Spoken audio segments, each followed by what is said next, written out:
All right. Hello, everyone. Welcome. Let me start Guild Wars 2 here. Let me do the regular stuff here before we get into.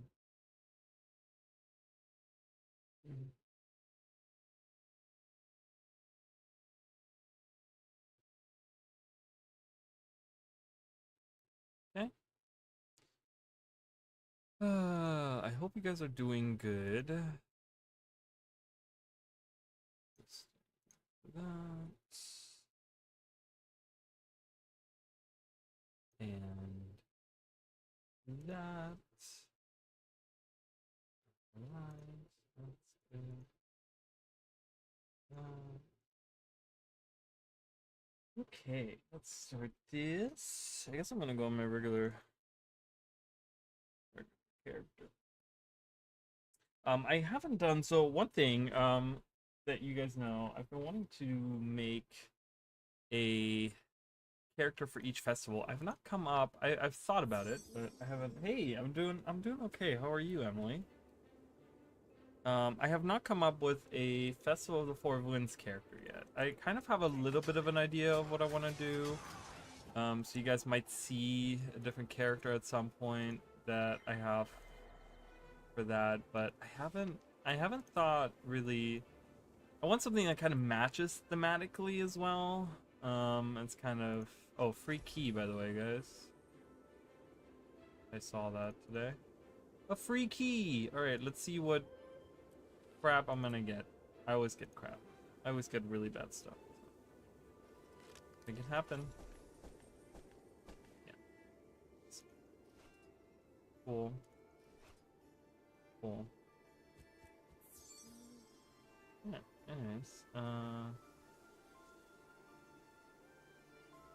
yeah, I don't have one yet. I don't know. I've been kind of thinking about because I think a little bit about the like content and stuff of what the festival entails and all that, and it's like I haven't really. I thought a little bit about it, and I think I might know a character that I'm gonna play, but I don't know yet. I'm gonna have to sit down sometime this week and kind of come up with something that fits.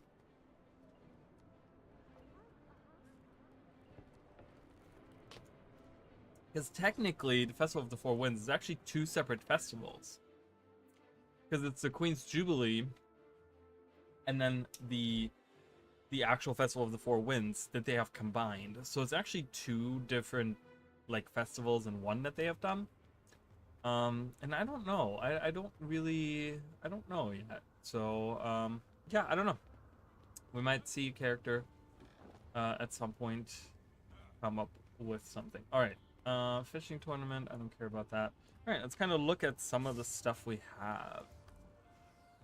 Let's kind of go through and do some Festival of the Four Winds custom. All right. So I've already bought a crap ton of the boxes. Oh, really? I don't know how else to get there. Like, I get stuff in my mail, but I always throw that stuff right out. And you know what? I'm gonna be honest with you. I have no clue where my festival. I know I have the festival thing.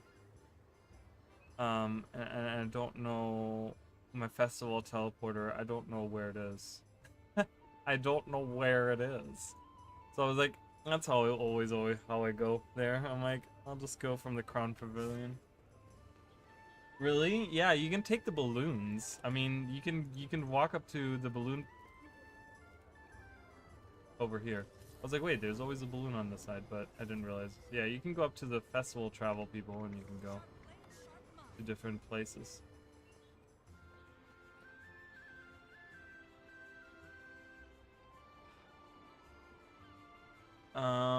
Is that I think that's translatable, but that's very tough to. Is that translatable?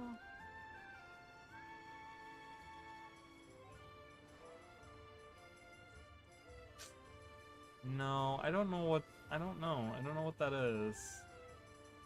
Doesn't look translatable, so. Go to Pavilion and talk to him to see the ghosts. Go. Oh, okay. Yeah, you can talk to the balloon people right in there's two. There's a balloon person up here, and then there's a balloon person up here. Like up here and up here. And you take those guys. And then you can take this balloon right here. And I think there's another person. I think there might be a balloon person down below, or a travel person down below. Somewhere. I'm not sure. Oh yeah, anyone that has a little symbol above them. Little balloon symbol. Time to use my skills. Unfortunately, it's not, because I don't know what that is. I don't know. I don't know what that is. I don't think that's translatable. It looks pretty close. Like, that looks like an H. But don't... I was like, half of these, I couldn't tell you what they are. I have no clue. Alright. Anywho. Like, I'm thinking of making, like, a Zephyrite kind of character. I don't know if I'd want to make an elemental. Oh, maybe an elementalist. I could do maybe an elementalist.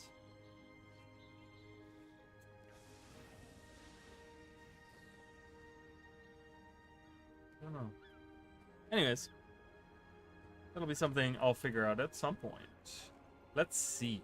Let's see what... First of all, what did we get? Sandswept chest. Oh, a sandswept weapon set.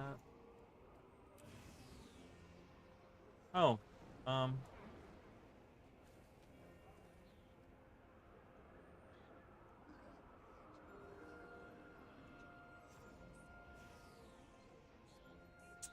okay. I mean, it's kind of cute, right? Like...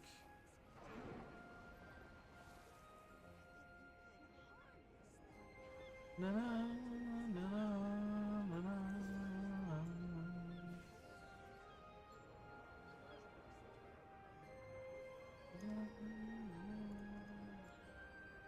Yeah, I don't know. I don't know if I like these weapons. And pants. We have pants. They kind of blend right in, but get swimming trunks. Great. Alright, anywho. I don't even know what I need to start doing.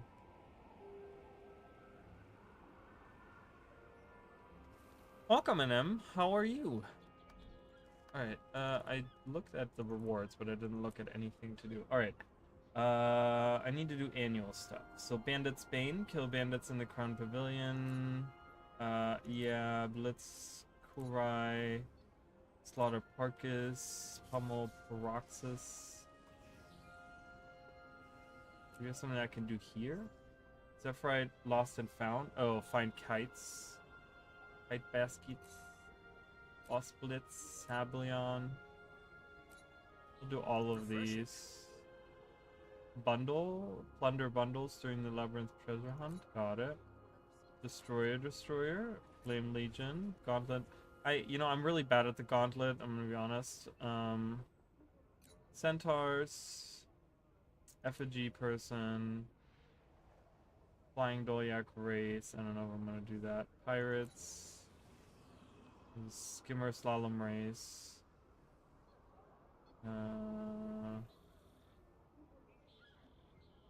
Maybe I'll do that. Ogre Obliterator is always easy.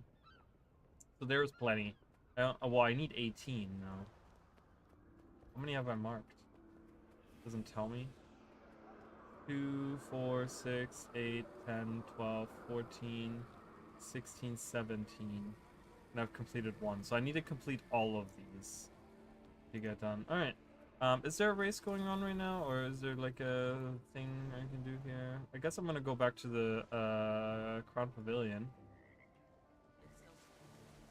I love these little boats. Does anyone really like these little boats that are out with the candles and stuff? Like, I wish... Like, does anyone think we could have that as like a toy? And we could like race them around? Little toy boats like that? I would love that. I would love that. Alright, I think I'm gonna go to the Crown Pavilion.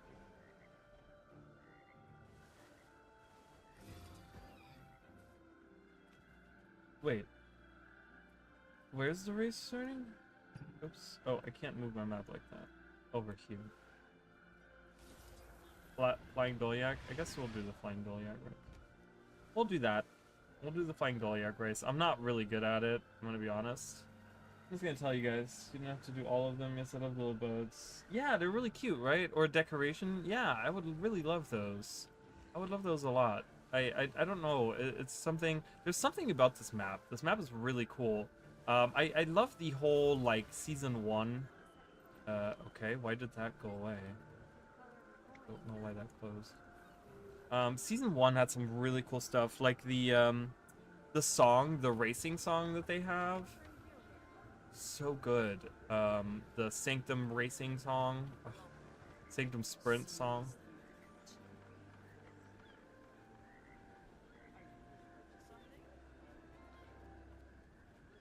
Alright, let's do the race. Look at everyone's fashion while we're here. What kind of dress is that? Oh, that's like just, okay, clothing, got it. All Raven clothing. Oh my god, I can't see anything anymore. There's way too much happening now on screen. This guy right here in this little assassin outfit. Looks pretty cool. Alright, I'm not a good racer, but we'll see how I do. Hope you guys are having a good time with the festival. I've seen some people say that it's their favorite. I like it too. I feel like there's, I like that we have 2 different places to go to. I still think we need a Char festival. I still think that they should make Meetoberfest like a festival. And like end up, look at this guy here. The Char. Yay! Dolyaks, go!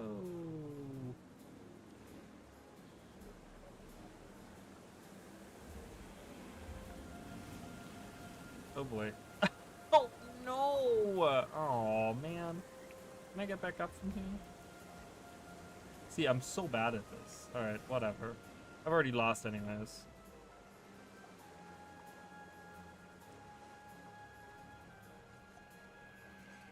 Alright, whatever. I'm just gonna retry.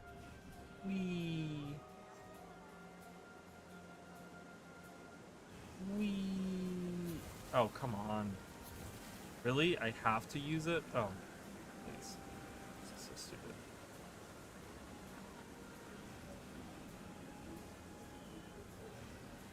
I mean, I like this, that I'm behind, because then I can actually see what I'm doing. I just really hate when there's like 75 of us, and I'm like, I can't see what I'm doing. I just want to do the race. Coming through, Flying Dolyak. I hate that I can't jump in this form either.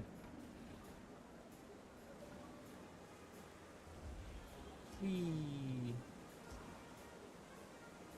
Yeah, that's the song. The song is really, it's so good. So I remember when like videos back in the day used the song all the time. Like content creators on their videos would just use it all the time. Because it's a really good song. It's very catchy. It's very, it's good. It's really good. And I remember a lot of people would use that song.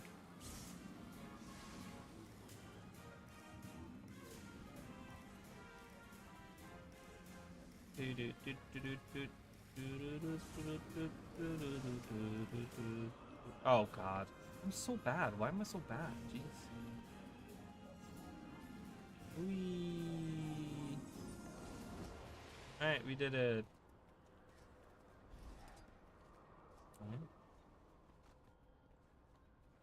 Yeah, there really is. There is a variety.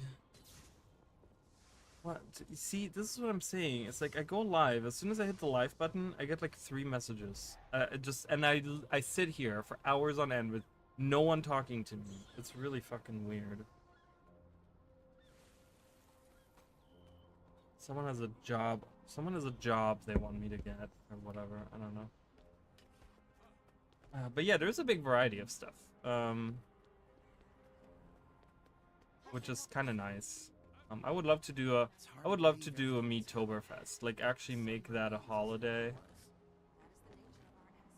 That is one holiday that I still would like to see. All right. Bandits Bane, Boss Blitz, Lost and Found. I'll do those at some point. Mantle Mauler, I can do that as well. 5 laps. I can do the 5 laps. Let's do that. I didn't mark that. Marked everything but that. Let's do that. Let's do 5 in the skimmer one. Skimmer one is fine. Oh, that's true. Savari don't have a festival either. They could have like a. So, I feel like they could do like a something in the spring.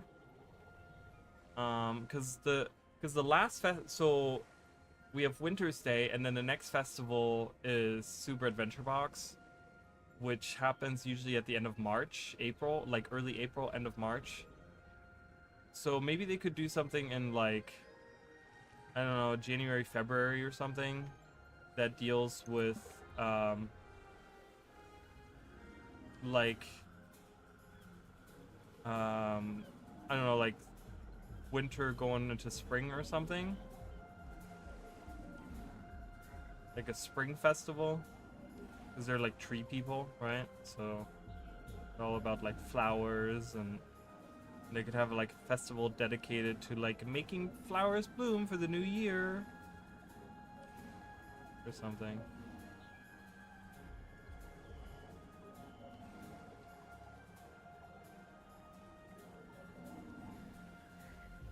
I mean, I don't see why. Look at Gordon having a good time over there. I don't see why we don't have festivals like all the time. Like, I don't think they interfere, because most of them are like automated now. So, you know, you don't really have to like do anything anymore. You just like activate it, you let it go live, and you just add some new rewards in. I mean, I don't really think that that would be too hard to do.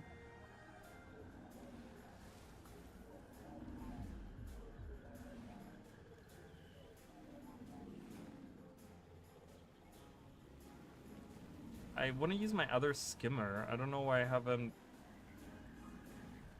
I mean, I like this one a lot, but I have that cool glowy one that we got in the vault. Festival. Yes. I gotta do my festival stuff. I will never find time to do it on my own. So, might as well do it while I'm streaming. Alright. 1 lap done. Reset. Alright, let's try different skimmer skin here.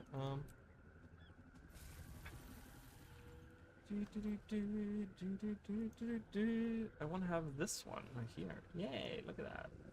See, I don't even need to change the colors of it. So that looks good the way it is. Alright, play.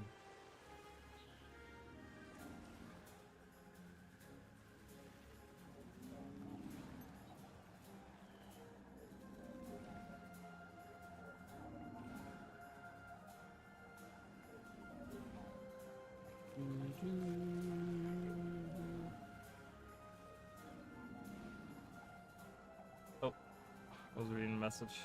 2 days into it, yeah, I know. I mean, you can definitely finish all of those in like 1 day.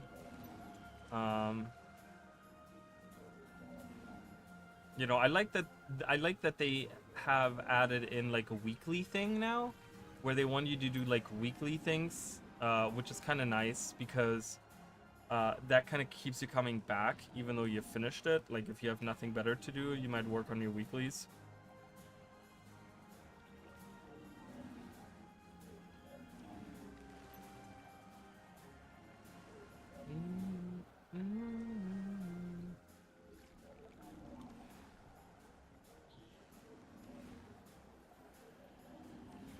I thought I could go that way. I could, I guess. I was pushed underground or underwater.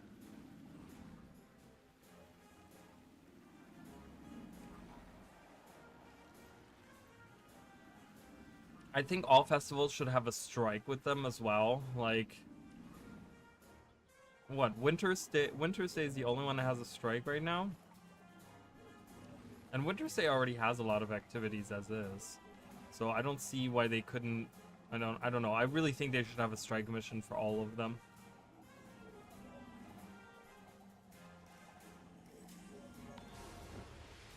Alright, let's do it again. Go. Oops.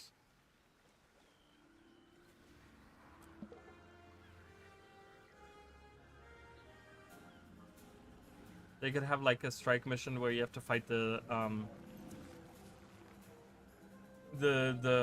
aspect masters. Like all 3 of them. And they use like, they're really cool. Because they're actually really cool, the aspect masters.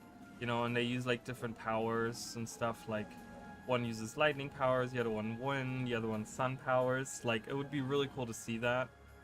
I would love to have that. I mean, we kind of have like, I guess doing the little like contender thing in the Crown Pavilion where you like, I forgot what it's called, where you go battle these enemies.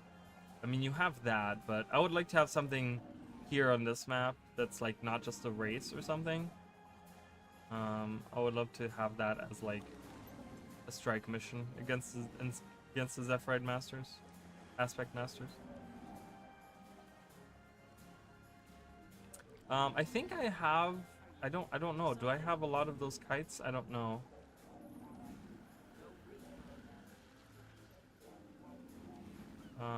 The bundles. Yeah, I mean the bundles are fun. The bundle event. I always have to do the bundle event twice because I get just anytime I do it. It doesn't matter how hard I try it. I get right under what I would like, what I need. Like I get, you know, because you have to get for the annual like 250 or something, and I get like 245 or 248 or something crazy like that. I'm like, oh my god, really? And I gotta do it again just for those couple of bags. Go again.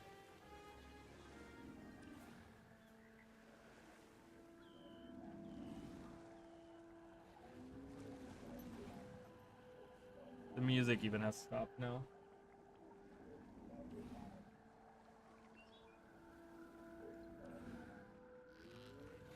The boss fight with the well, I actually did come up with like a raid slash strike on my channel. I made a whole video about it, which, you know, that might be a lot of work. I don't know. I kind of made it. I was delirious when I made that. I like hadn't slept in 3 days when I made that video, because I was trying to. I had to get that video done before Halloween was over, because I was like, well, if I release it after Halloween, then it's kind of stupid. So I have to get this done by Halloween. So I like didn't sleep for 3 days to get this video done. It was really weird. So by the end of it, I was like delirious, and I was like, I don't even know what I'm doing anymore. I don't even know what this video is about. I guess here you could swap to like a different mount and it'd be faster, right? I guess you could save some time there, but hello, Jacob. How are you? Does anyone find these clouds in here weird too, like on this map? How strange.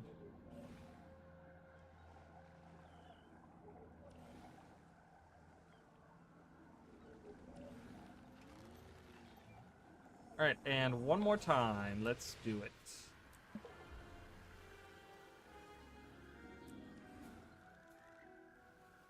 So I went and had dinner today. I had some customers of mine invited me to go to dinner, and they went and they invited me and my sister. Invited my sister and I to go to a like a kind of a fancy place that it's like an exclusive member club kind of thing. So that was kind of nice. So I did something with my life for once. I left my house. That is a really rare occasion. Unless I'm going to work or I'm going shopping, I usually don't ever leave my house. So that was something.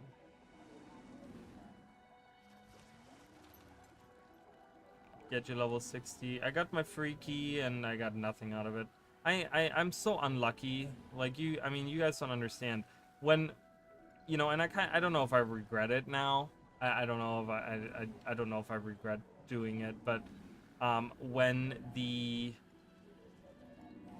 wing the exalted shoulders came out, I really loved them, and I was like, oh my god, I really want them. And they came in the blackline chest.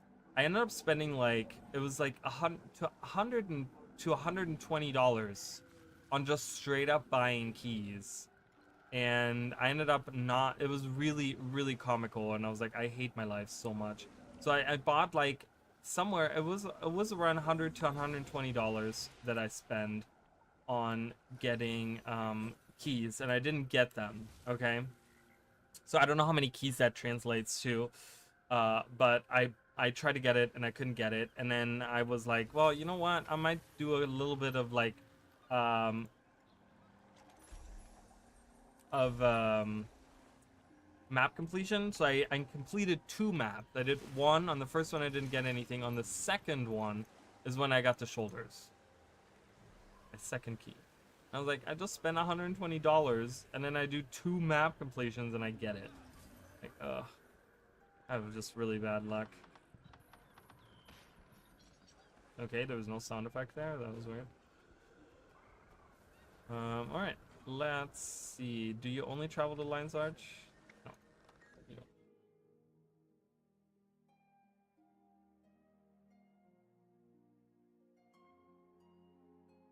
Well, but that's the thing. I don't work a lot. So I'm actually like, I work to pay for the house that I'm always in. Is more like it. Because I don't work that much. I work right now at my current job. I work anywhere between 27 and 30 hours a week. That's it. That's all I work. So I just spend my time in the house, sitting here, playing video games or working on videos. That's usually what I do. Oh god, I can't see anything. We have a race going on. Alright, let's do the race. Do it on our chicken. Chicken, go chicken! Ooh.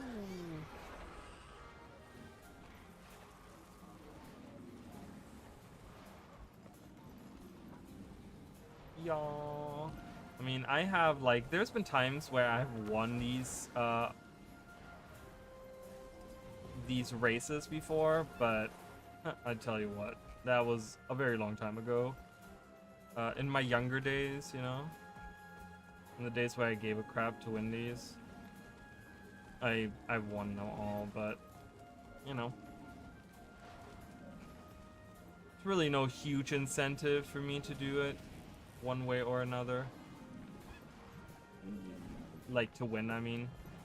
There's incentive to do them, but there's no incentive to actually like rush to. It's not like the rewards are that different. It's like whatever. I'm not gonna beat myself up over it, you know. Whee. Okay. When you don't have a full bar of like endurance to jump forward, it's actually kind of a waste to use it, because it kind of holds you back a little bit. It does like a little like a oop. Whee. I did it. I got first place. Nice. Strong. And by a large margin too. That was weird. Usually never happens. I used the Jackal for that race. Yeah, the Jackal's a good choice too. I don't know. I just like the large leap that the Raptor has, so I usually tend to use that.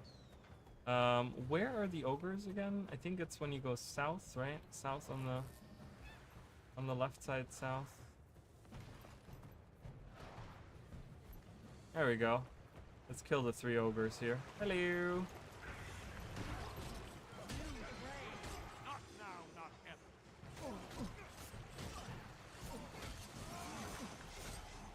Why are they so tough? Ow, don't smack me around like that. So rude. Right, fine.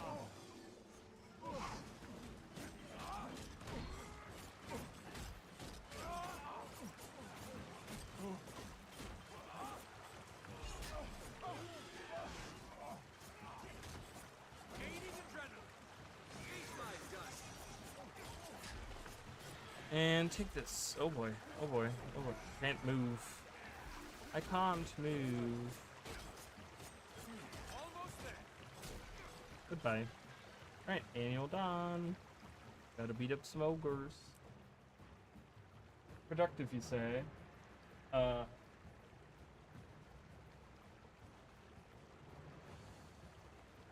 mean, like, I don't know. I work on videos. Like, I feel like I'm somewhat productive most times. If I'm not, like, so the last 3 days, I've been, because of the storm coming through, it changes, like, when we have, like, tropical storms come through and stuff, I get very tired. I get very, very tired. The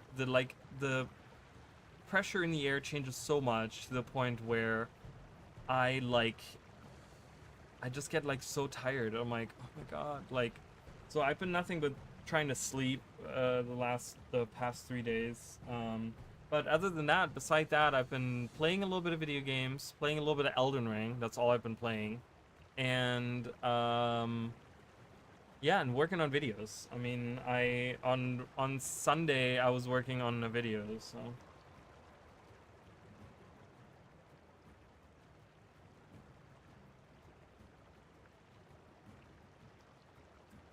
Are going to be massively improved.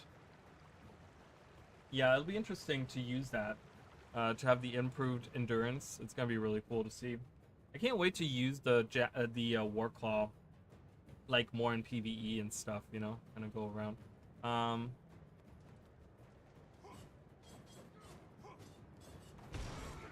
mean, wow, that's. Did you see that? I didn't do anything and I died.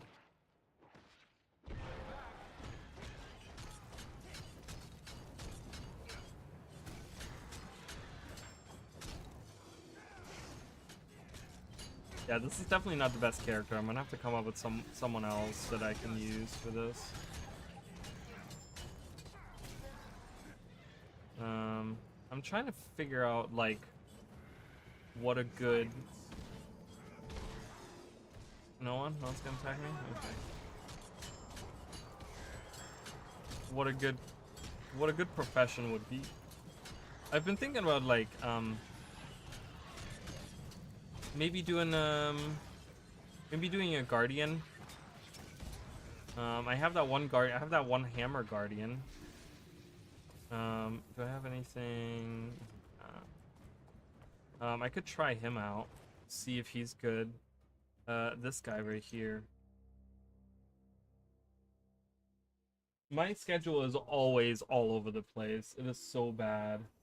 Yeah, hurricanes can be a little harrowing. I mean, not that it really, like, does anything. Because this is my wanderers.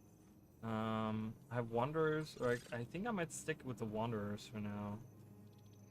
Let's go back into the pavilion. Go back into the pavilion, you know. Reaper Herald, Reaper and Herald.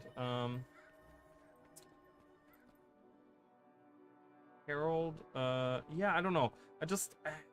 You know, I'm gonna be honest, and I've been saying this for years now. Revenant does not have a weapon that appeals to me.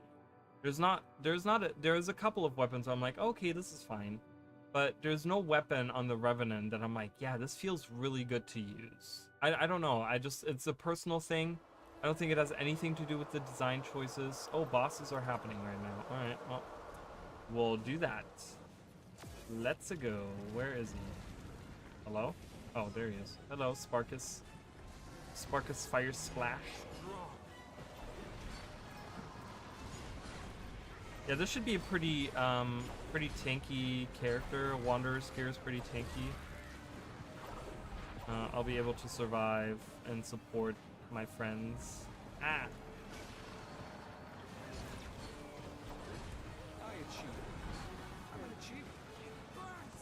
Yeah, I mean, knock on wood for me too. I've never had that problem. But I live far enough inland to not have that really be a bother. It gets very windy here. It gets windy and rainy and like that type of stuff. I hate the teleport. I'm gonna be honest. I'm not a fan of that teleportating around. Ah, I'm in the fire.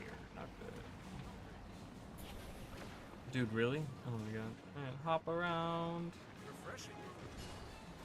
I love that firewall effect, though.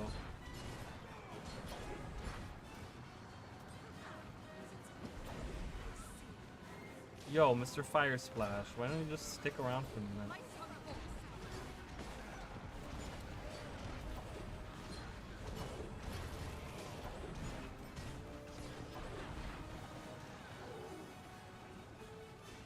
Would be kind of cool to have, like, does anyone else think that we should have in this menu right here, it shouldn't just say bosses remaining, but it should show the health of all the different bosses, so that we don't have to constantly ask in chat of how everyone is doing. I would love to actually see, because they can certainly do that.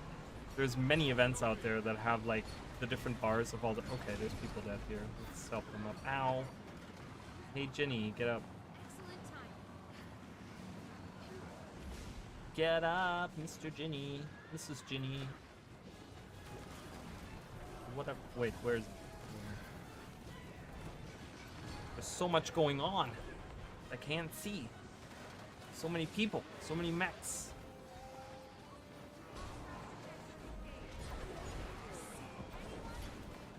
Yeah, the hammer changes are great. I mean, you can literally just auto attack and you're good to go.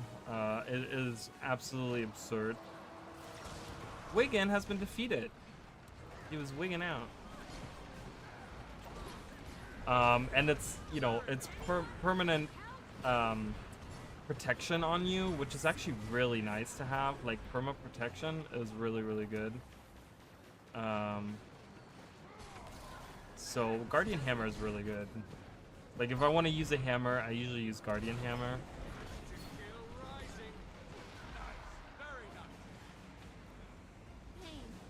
Yeah, I'm thinking of, like, I might make a Guardian the character for this and actually use a spear on it. I don't know if it's going to be this character. I have a couple of Guardians that I could make into my Festival of the Four Winds character. Alright, die already. No. No.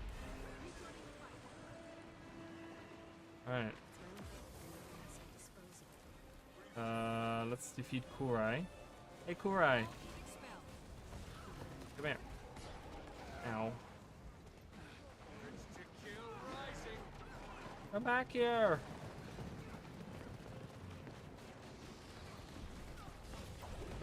Oh my god. Can you stop? Where's he running? Running in a big old circle.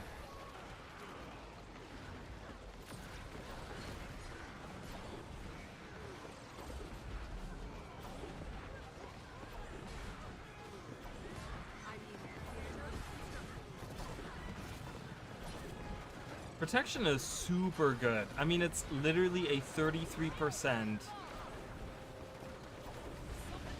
decrease in damage that you get. It is really good. Like, people sleep on it sometimes.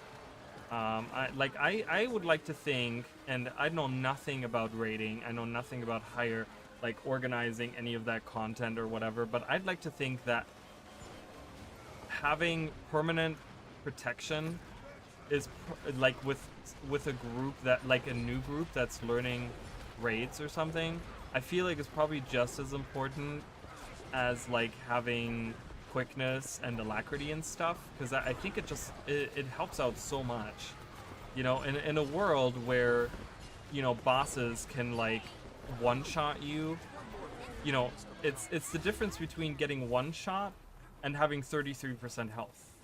You see what I'm saying? Like, and that's huge. That can be massive. That can make a huge difference. So I don't know. I mean, I'd like to think that. Hey, Boom! Ah, Boom Boom. I hate Boom Boom. Boom Boom Banes.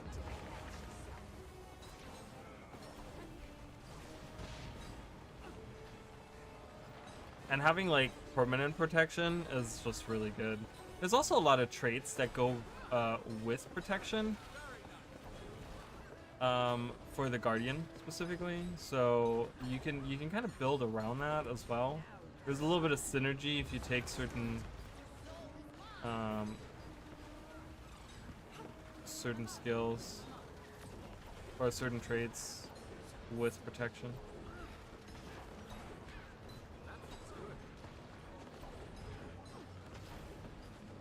Yeah, stability too.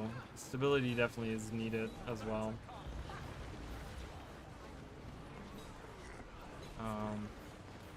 But stability is something that people ask for all the time, and that's constantly talked about.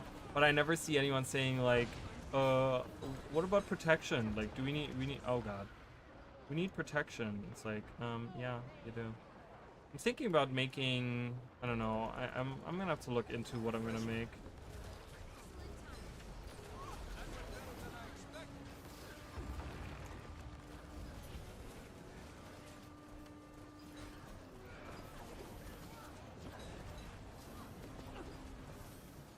Because I would really like to use a Guardian. Oh, we did it. Alright, everyone rush Hableon. We did it. Nice. Was that gold? That was gold. Gold reward. Nice. Awesome sauce.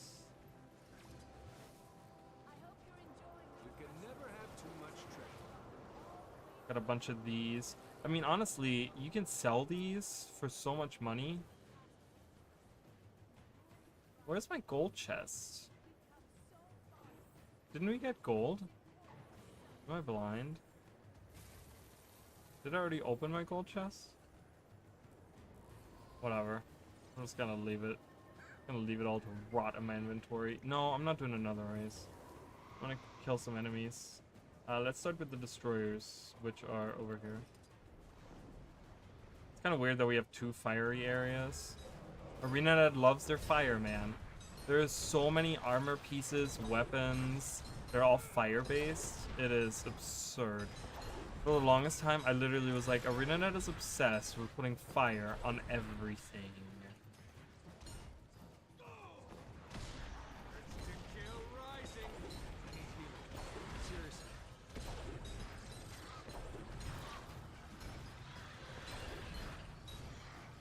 Like, if you compare it to any other element, like some windy weapons or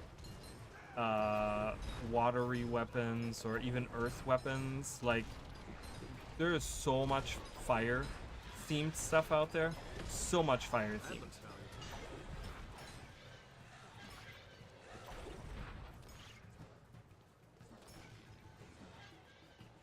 Oh, I could do... I don't know how squishy that would be. I'm thinking about, so I've told you guys that I wanted to have like one character of each race that was an elementalist and like that specializes in a different element.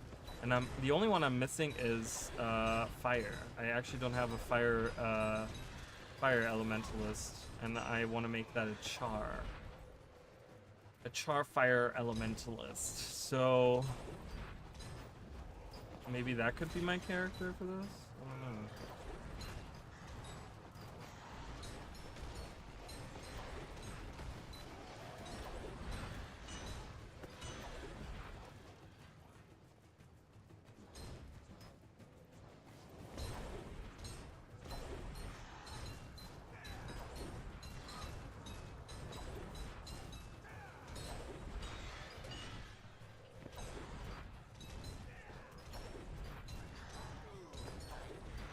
Yeah, I mean, I think fire overall is like the most liked element. Like if you were to take a poll, I guarantee you that fire would win, you know, out of all the elements, like hands down. Like people just love things, fiery things. I don't know, it's just a thing, you know.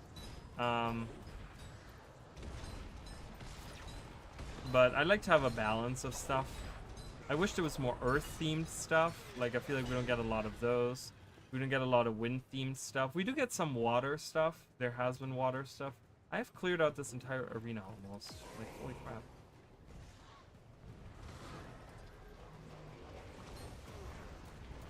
Oh my god, they do so much damage. It's crazy.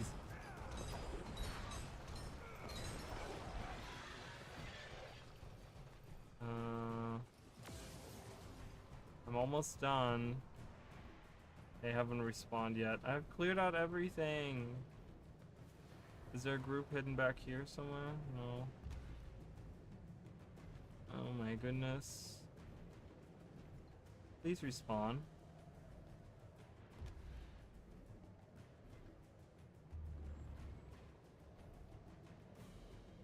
Oh, they're there.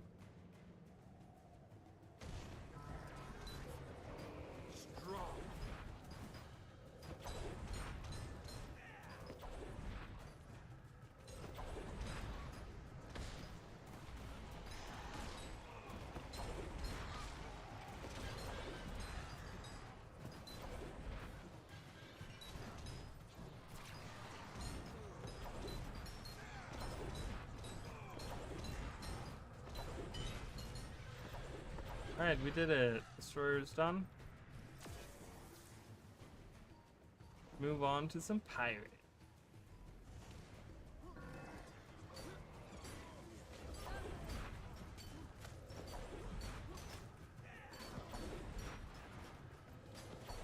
Oh, I could do a female. Yeah.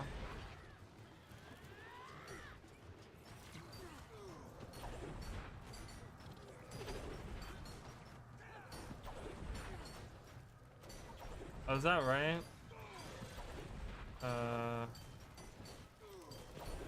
Yeah, I definitely want to do that. I haven't really, like, I think I have one char character that I don't ever play. I might have deleted him even now. So it would be my only char character too, which is kind of funny, but I'm stuck.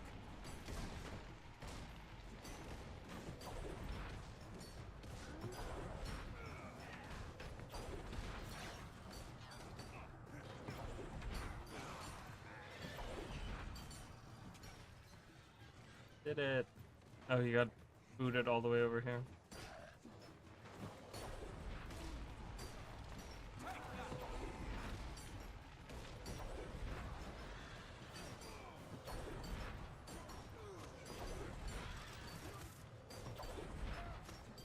More so than blood and ash. Alright, I'll keep that in mind. Yeah, cause that'll be the last character. Cause I have a water elementalist, a Sylvari water elementalist. I have a Norn earth elementalist. I have an Asura air elementalist, and then it's gonna be a Char fire elementalist. Nice gear. I have other elementalists as well. I actually have two water. I have three water elementalists. And I have one that's kind of like he's my original character. He kind of changes whatever element. He's not specific to one element.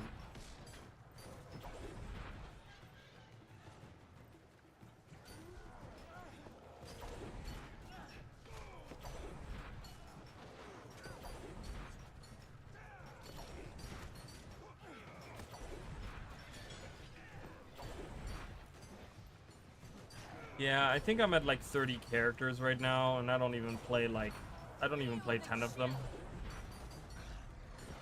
But I just like having them. And I think with the homestead, that's going to be kind of nice to have as well. Because then at least I can have those characters like, you know, hang out with me or something. Take your group pick or whatever. Make them feel important.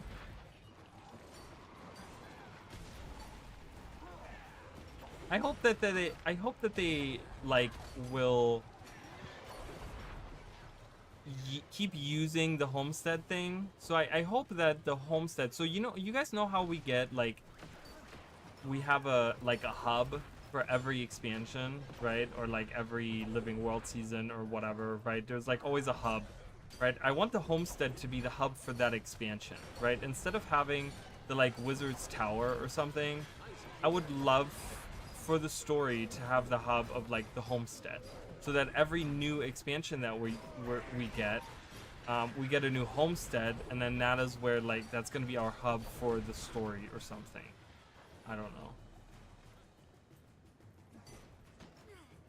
Because they've talked about the village of the Coden, but they haven't talked about it like in the sense of like it's gonna be a hub, right? It doesn't sound like it's gonna be large enough of an area to be a hub.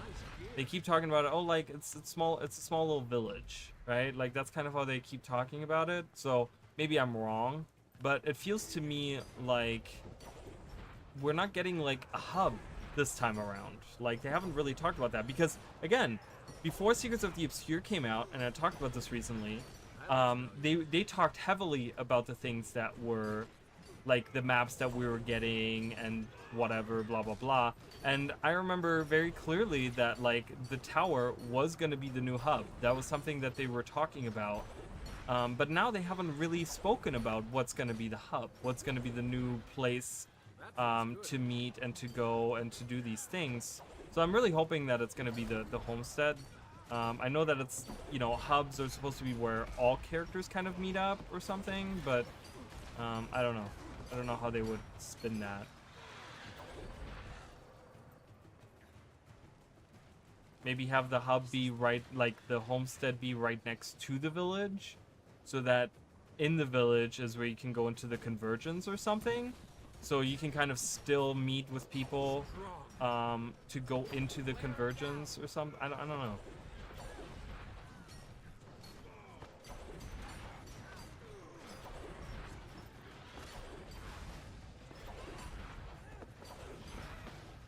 Urge to kill rising. Alright, let's go up here again.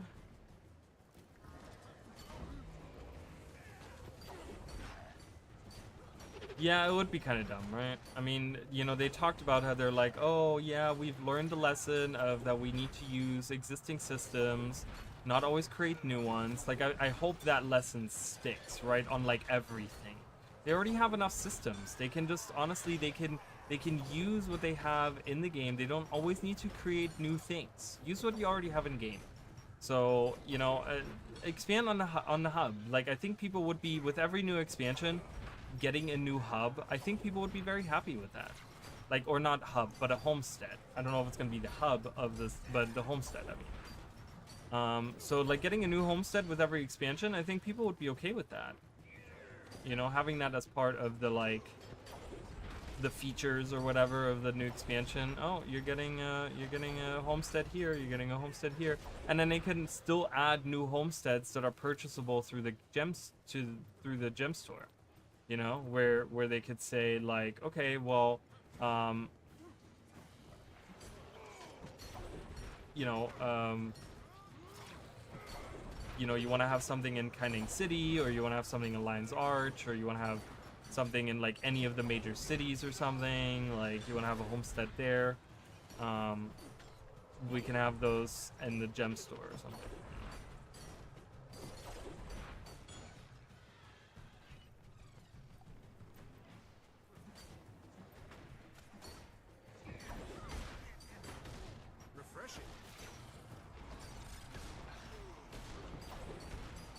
Die, all of you. Dead, dead, dead. Perfect.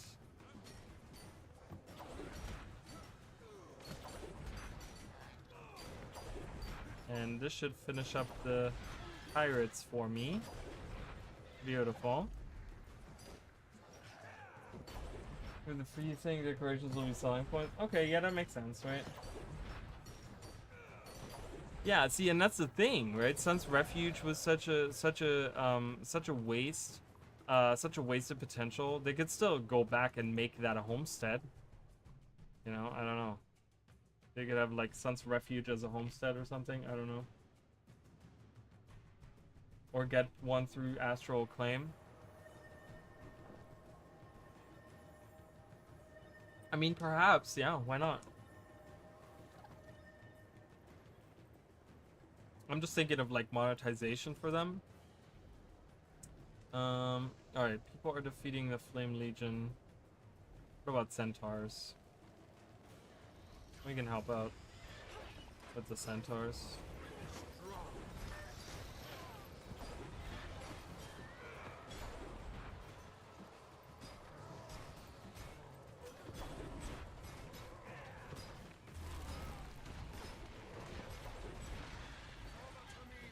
For the panini. Stay. Stay and fight me, Mr. Panini.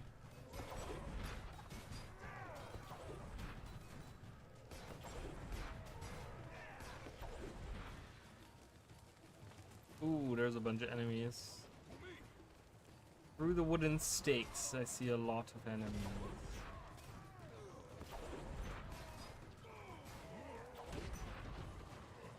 Kind of group them together a little bit. Ow.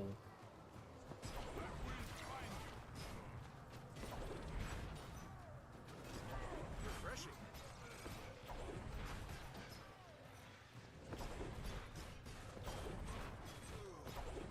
Don't run into the fire area. Annoying. Getting daggers with a new elite specialization. I mean, I like it. It just depends on how they do it. I don't know. I'm not huge on dagger for Revenant personally. I don't know. It's the one Revenant weapon that I really want, that I've been wanting. They completely ruined. I wanted to have a magic caster based scepter, and they made it into a freaking sword, and I'm so mad about that. So at this point, anything they add, I'm like, whatever. I mean, they still have a chance with Trident if they bring that. I mean, if you were to ask me like what's a weapon that I would want exactly the same skills that the Trident has underwater on land, because it's doable. I mean, these are all like, you know, they're pretty transferable. I want the Trident to be on land, and I want it to be exactly the same. I would be so happy. I would be maining a Revenant. I would never play another class again, probably. I mean, I'd still play other classes, but I would be maining a Revenant if that were to happen. I just want like a magic caster based. They don't have anything that's like, you know, that's a caster based weapon. They don't have any of them, and it just really annoys me. You know, Scepter is just obnoxious, and it's not fun. It's clunky. It's weird to use. It's like this weird hybrid weapon of like damage and healing, and has like friendly ally targeting. Ally targeting is like cancerous. I don't know why that's still in the game. That's like one of the worst decisions they've ever done. It's bad.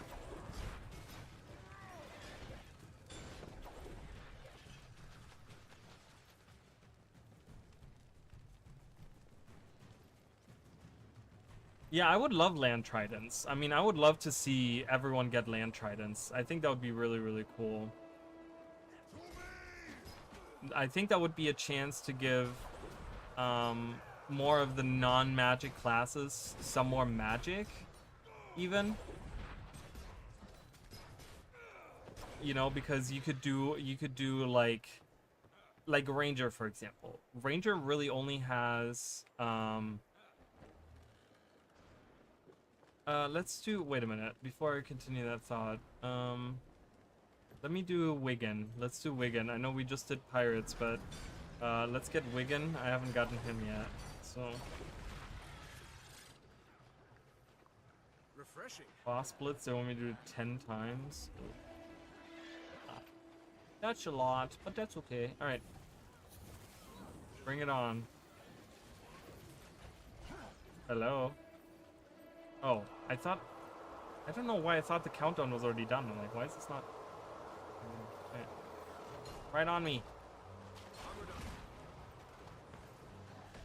But yeah, I mean, I would love to see like Rangers get like another nature-based weapon. Like, I know Staff is there, but Staff is there for healing. You can do a little bit of condition damage, but it's a healing weapon. I would love to see a weapon that's like a damage-based nature casting weapon. Can't see anything. Because then you could really make like a nature mage out of them, I think. And like, cool. Like, I would love to get that. For example, you know, you could do that with the trident. Or you could give warriors actually some magic, maybe something where they can actually use some magic with it, because they have plenty of melee weapons, you know, but they don't really have anything like, you know, they could do like a long range healing weapon with it, for example, like because the staff is like a close range healing weapon, so they could do like a long range healing weapon with trident on warrior, for example.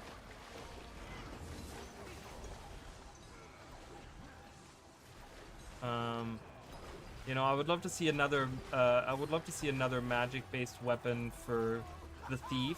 They could have something that's, you know, I've talked about this. I mean, this was originally what I wanted them to get, was like getting a trident and focusing on like long-range poison magic, and just stealing a bunch of like long-range, like, you know, your attacks are like long-range and you deal with poison, and they can build around poison or something.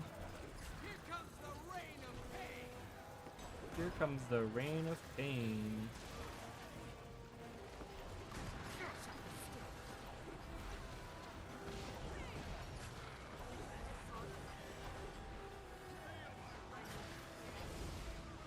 Refreshing.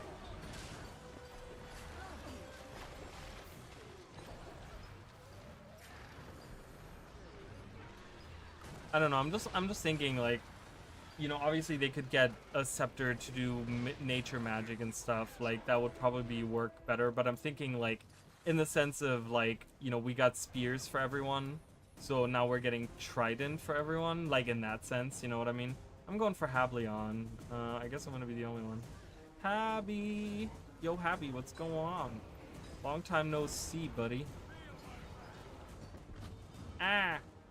I couldn't glide. Why is this? Yo, Habby, get over here.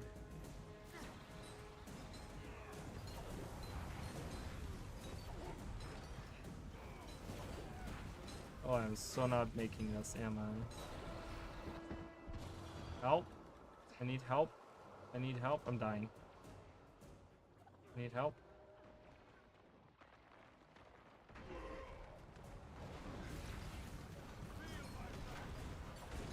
Oh my god, I haven't done any damage to him?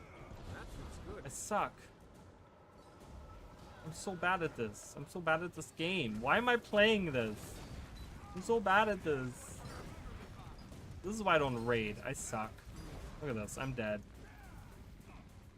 I'm dead. Bye.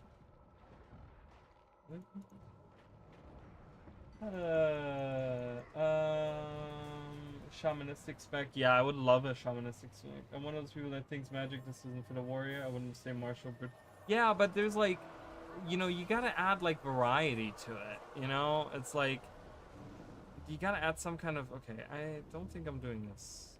Are you helping? If you're helping me with Hab, okay. There's people here, so I can try Hab again. Alright, well, as long as there's people here, I'll be okay.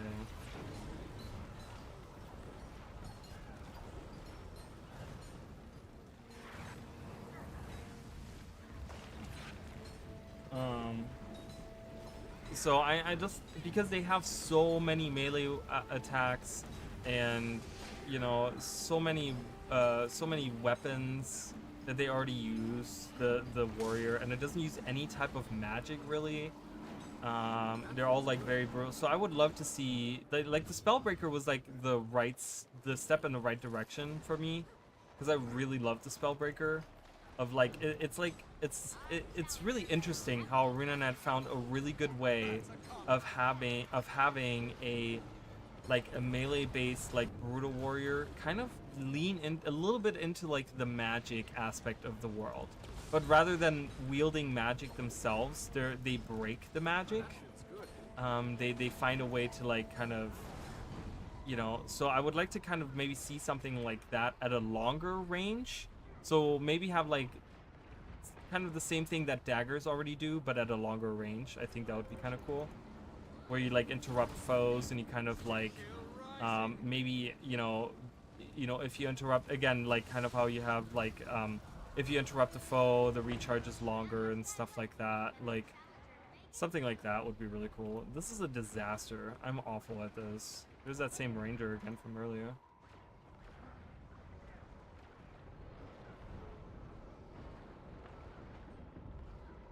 Hableon, why are you so mean to me? So mean. And again, Hableon is the last one alive. Okay. Oh no, he's not. Kurai is alive as well.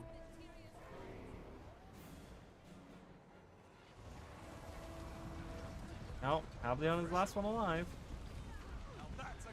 Like, I've been trying to kill him for the last 5 minutes.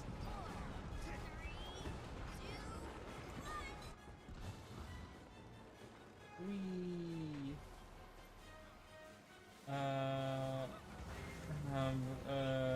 want words to get short bow. Short bow could be interesting too.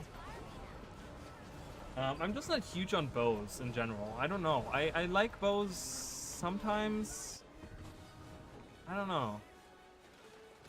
Maybe I need to use bows more. I like bows, but I never use them. I don't know. Idea getting main hand focus.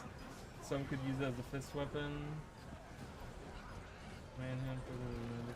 Yeah, I don't know. It's still with like torch, for example. Like all the offhand ones, right? Like focus, torch. What else do we have that's offhand? Shield. You know, there's the idea of like bringing him to main hand, which they have not. That's an idea that they have not got. Like they have not really signed up for yet. So we haven't gotten that yet. I mean, is that something that I could see happen? Perhaps, but ArenaNet really hasn't subscribed to that idea yet. Getting any main hand stuff.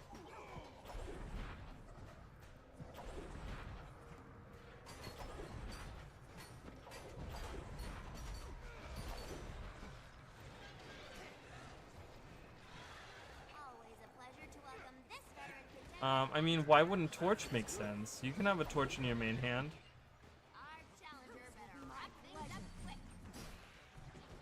Shield is the only one that maybe doesn't make sense. But you could have it, I mean, that's the thing though. You could have the shield in the main hand, and you can have an offhand, like, regular melee weapon, right? So, like, you could, like, because, you know, if you give a shield to a main hand character, the ones that can't use a shield in offhand, they wouldn't be using a shield in offhand, they'd be using something else in offhand.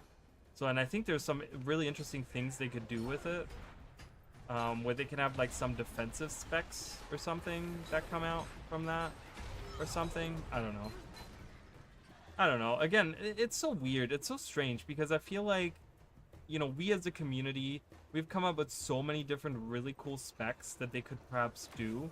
And ArenaNet tends to not do any of them and then go with their own little thing. Like, they come up with their own thing. Especially with End of Dragons. Like, there was a lot of, like, you know, because when the initial Elite Specializations came out, people had no idea what Elite Specializations even were, right? So it was this new concept, and people hadn't come up with, like, ideas. So when Path of Fire came out, people were slowly coming up with, like, their own ideas for things. But then on the third iteration, that's when people really started to understand how ArenaNet thinks when they make these. So that's when, like, End of Dragons was coming out. A lot of people were coming up with some really, really cool stuff. And then ArenaNet was, like, not doing any of that. And it was very, like, okay, I guess. That's fine, you know, whatever.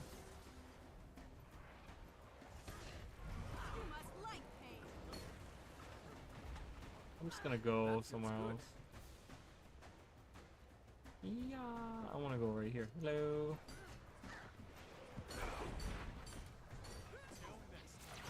I wanna run around this tree. Or not. Stupid saboteurs.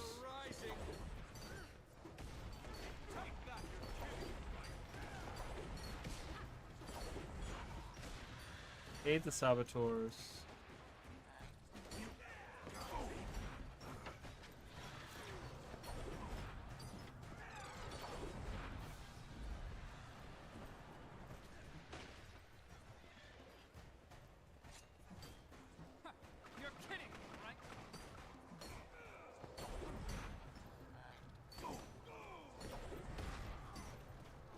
Yeah, but I mean, there's like a lot of skins that are very. I did have a video that was like almost finished that I scrapped where I talked about different weapon skins in the game. There's a lot of really interesting weapon skins, and one thing that I've really liked that ArenaNet has been doing over the years is, you know, weapons that they know they're never gonna add, actually adding skins for those, like the crossbow skins and stuff that we got.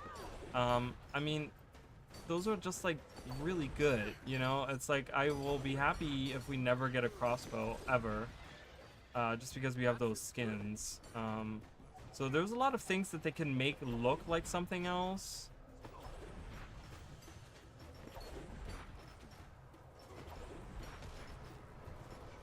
Even so, I don't know what the point of that was, but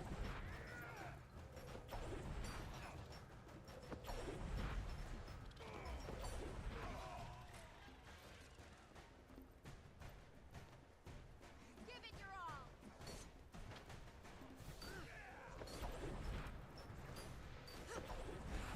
yeah, well then, and then they also have like in the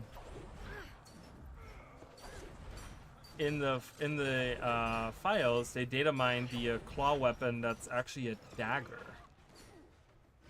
So I don't know if we're gonna see that or what, but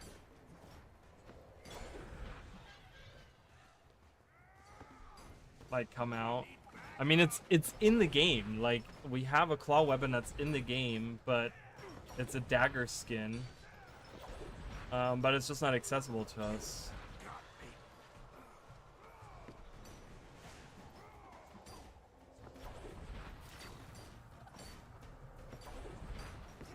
So I guess ArenaNet has been thinking about adding weapon skins in the game that are not the same. No, it's the let's see if I can find the code for it. Yeah, hold on.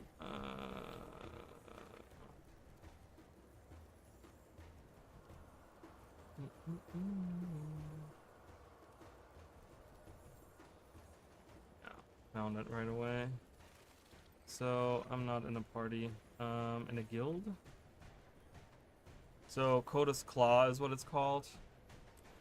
And it's an actual like claw. And it's a dagger. So it's like an actual claw that you kind of like hold. So that's in the game files. It's just never been released. It was added with Secrets of the Obscure or something, like one of the releases out there. So yeah, I don't know.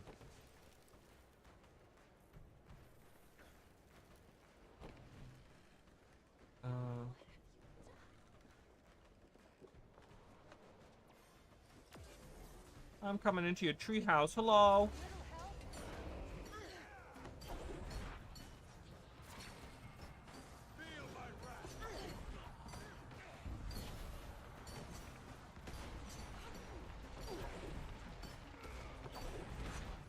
That feels good. Oh, there's two saboteurs. I hate it. Yeah, it's really, really cool. So I was hoping that they would kind of go that route with the claw weapons, that they would do them as daggers. I don't know how they would look on like animation wise and stuff, but I mean that's definitely something they could do. Let's swap maps. Let's see how full. Watch, I'm gonna get into an instance that's empty, and there's. Yep, I knew this was gonna happen. That there's gonna be enemies everywhere. I knew it. Freaking knew it. Armored up.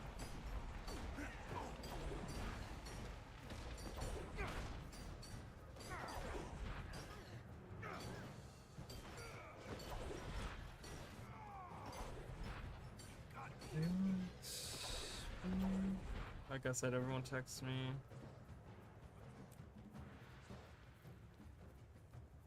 Okay, well I cannot read all that.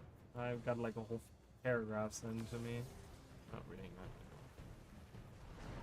that. Oh boy.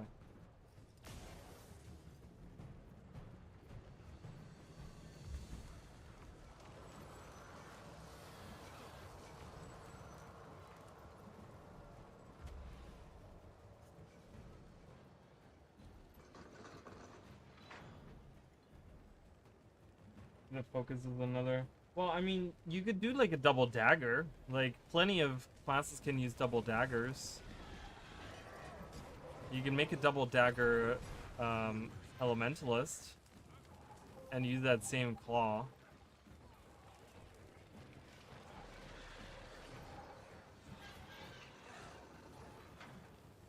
Yeah, it's broken. The whole like map population thing asking you to move. Okay, I've already done these. What am I missing? What was I looking for? In my head I was like, I'm looking for mantle. Oh, I do need to do centaurs. I thought I finished them, but I didn't. Yeah. Centaurs is the hardest because they don't have like usually large groups. They're like very single.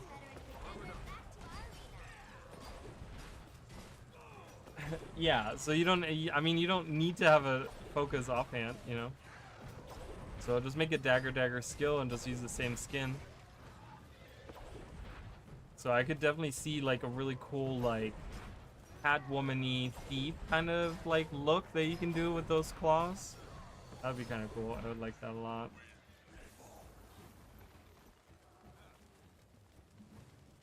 But yeah, they've never released those, so I don't know if that's coming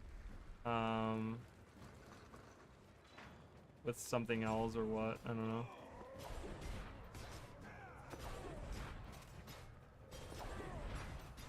Like, I was thinking maybe it has something to do with Waiting Sorrow, and they're just waiting until Waiting Sorrow gets added into the game for that claw to come out or something. I don't know.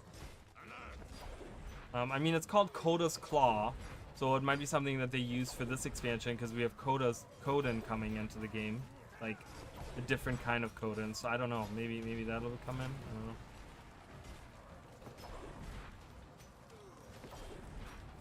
Yeah, let's all hide in the spikes, in the wooden spikes. I think that's a great idea. It makes Arali's life so much easier when they're all just like hiding behind these stupid freaking things. Here, why don't you hang out in the spikes?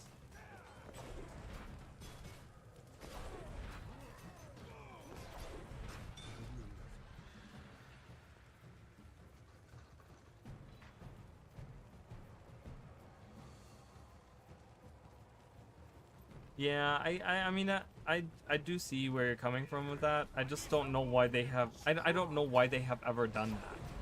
I would like to know what the inspiration was for making many of those focus skins into, get off your sky scale. I hate people like that. Get off your sky scale and actually help. Don't be such a piece of shit. Oh, now you're coming down, they're all dead. Yeah, dummy. Yeah, dummy.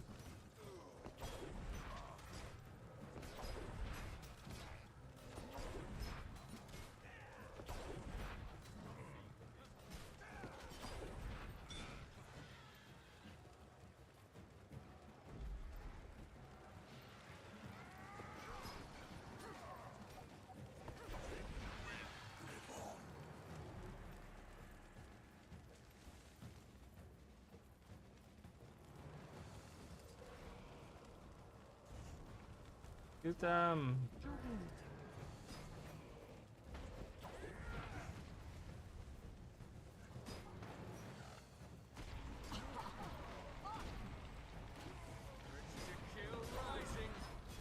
I just, you know, it's been this, since Secrets of the Obscure has become such a new trope for people to just stand on their, like, sit on their sky scales and fire down, and it drives me absolutely insane. Because these people will literally watch an event fail while firing their stupid fireball. It's like, oh my god. Get off your high horse. Is there really just one centaur left in this entire camp? That's stupid.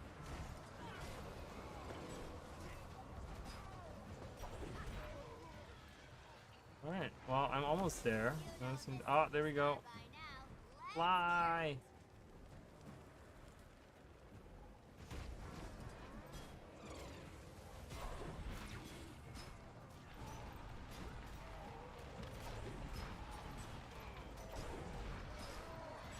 One more thing for my list of accomplishments. Alright, so that's done. Gotta do Mantle and Flame Legion.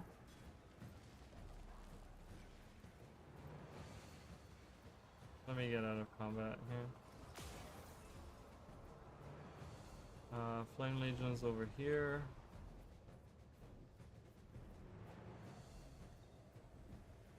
Yeah, I mean, I like you will see me like as I like fly down, like I'll be like shooting at them as I get there because I can, you know, I can already start doing some damage to them. But don't just sit there and hover above the battlefield. To me, that's really, really silly. Like, if you want to play a game like that, go play like Panzer Dragoon or whatever it's called. Like that, you know, like a rail shooter.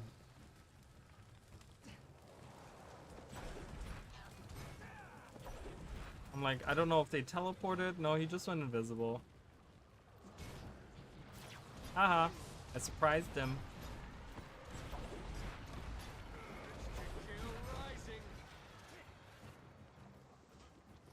Whee!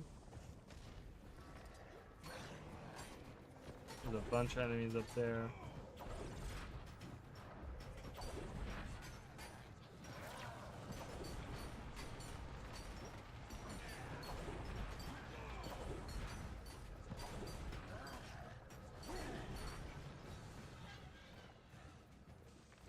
Please let me mount. Nope, I still have a bleeding on me.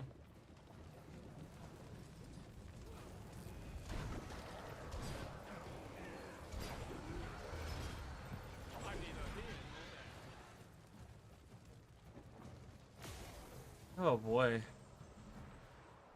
Let's is starting. Yay.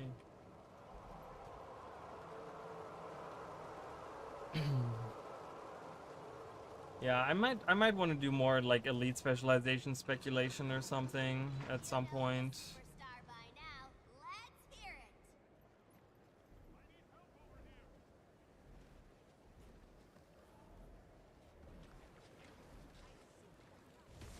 Oh yeah, we'll see. I don't know.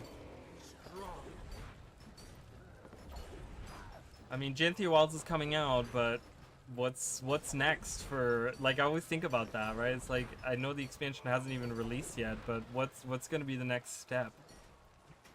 You know?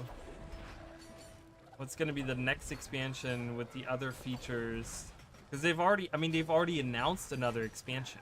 You know what I mean? Like, it's not like we don't know if there is another expansion coming. We already know that there's another expansion coming. They've already announced another one, so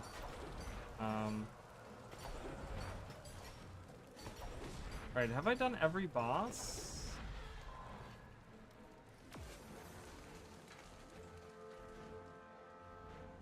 Have I done every boss? I don't really want to do Sparkus again, but I mean I will.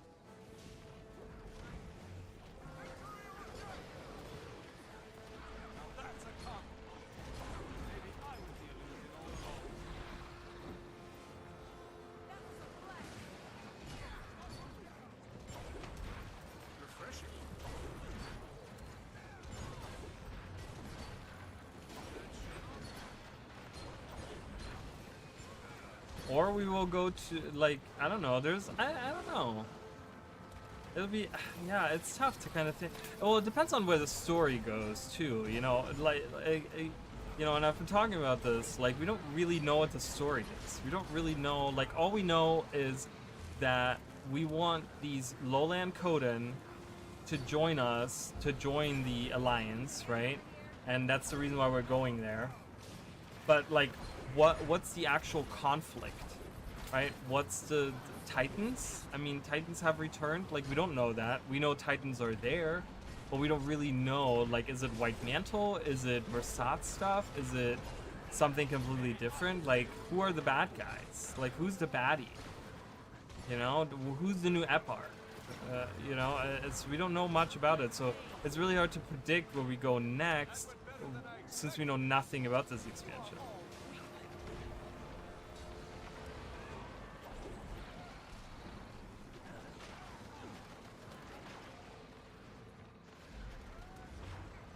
Yeah, I mean, false gods is the Titans, right? Like, I'm pretty sure that's what they meant by that.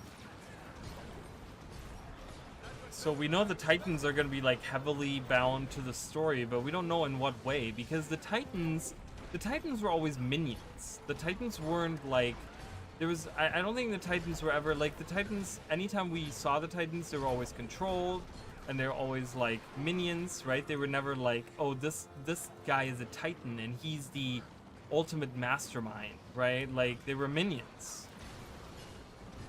Minions of Abaddon, minions of the Lich, like... So it's... I don't know. Oh boy, Pyroxus and Boom Boom Banes have been defeated.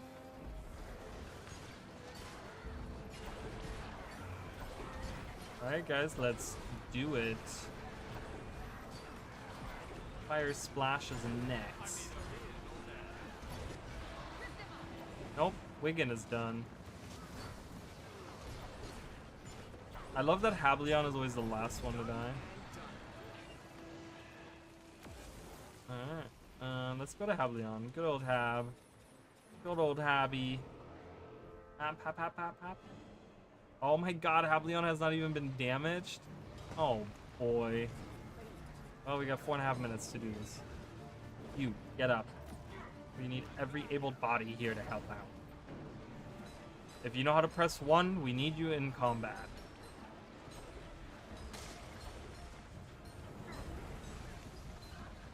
Refreshing.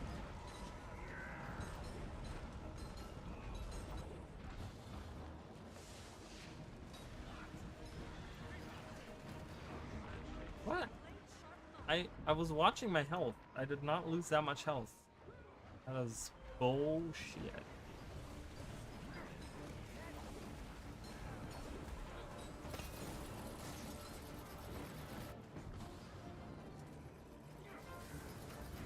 Honestly, I find his mechanic to be a lot easier than some others. Like, Kurai is annoying because he walks around and then the centaurs will knock you away, so you have to like chase after him and you can't really damage him. I mean, you can damage him, but it's really hard to do proper damage on him. With Hab, all you have to do is like glide and then run back, which is not that hard to do, honestly. I also find Sparkus, you know, with all the lava around and stuff, people die a lot more there. So I don't know. I honestly find him one of the easier ones. Because the teleporting isn't that bad. I mean, you guys see this, like, boom, I'm right back to where I was.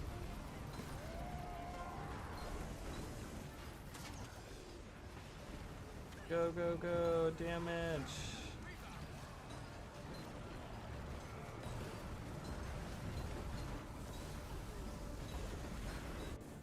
Whoa.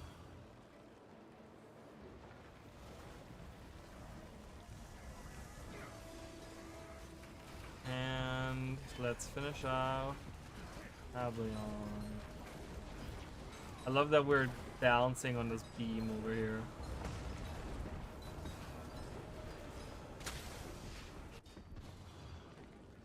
We did it.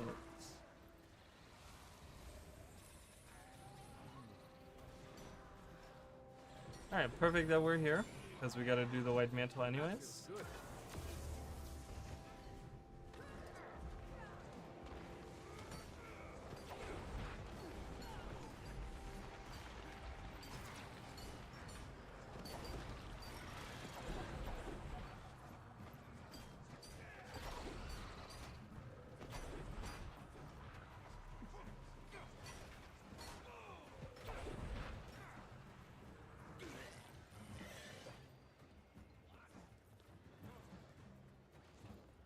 Yeah, I guess that's true. Like, Kurai can be annoying with all that.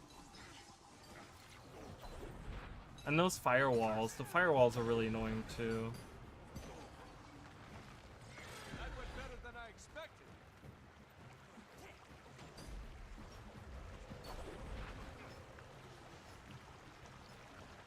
Yes, I have been a part of super organized maps as well. But the thing is that power creep has really, because back in the day you had to organize, because power creep kind of made everything like much harder. So like or without power creep everything was much harder. But now power creep has really taken over to the point where you don't need to organize anymore, and you can just like randomly go anywhere. It doesn't need to be organized. But yeah, back in the day you had to organize it, which was, I mean, really cool.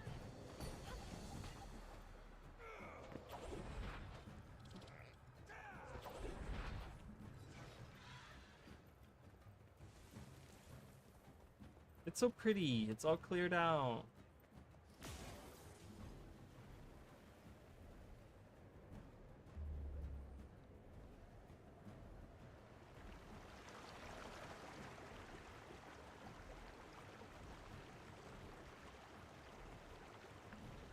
Oh, they don't harm you much? Oh, is that right? I didn't know that. Yeah. I guess that makes sense.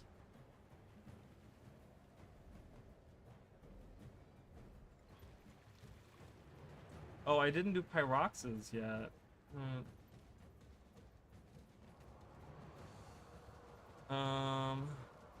Formidable Flyer.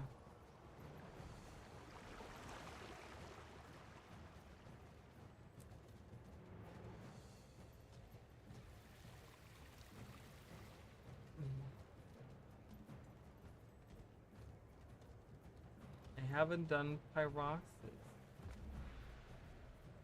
Really? Is like no one respawning? What is happening? There's one dude over here. One dude by himself. Strong.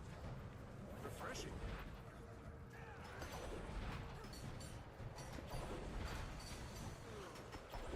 Yeah, Pyroxes is cool. I love him.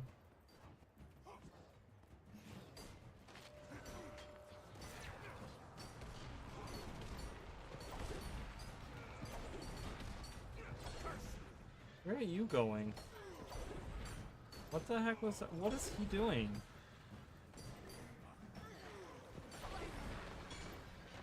The White Mantle Elementalists have the coolest skills ever. I wish we'd get any of those skills that they use.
We did it! Alright, cool.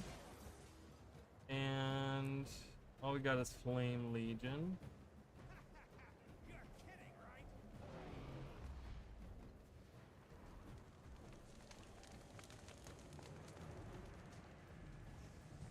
Oh. I missed.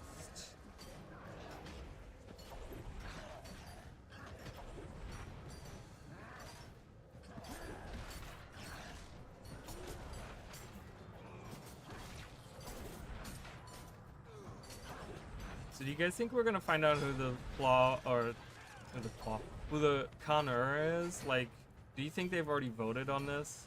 I know they were trying to figure this out during Secrets of the Obscure, but I wonder if we're gonna find out, you guys. I don't know.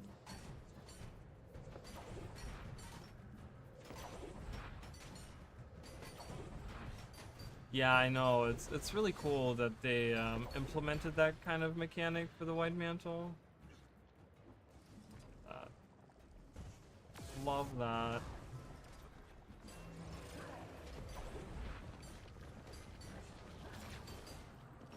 But it's some of those elementalist animations. I mean, they're like freaking gold, and they like don't like they're just awesome, and they're not used anywhere else, which is really kind of silly. I'm like, you made that for like throwaway enemies.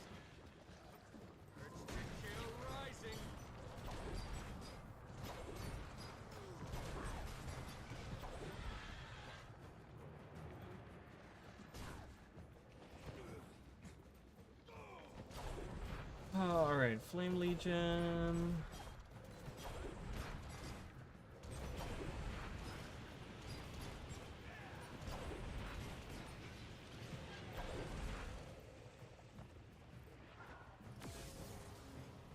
Does this hurt me? Oh, this does hurt me.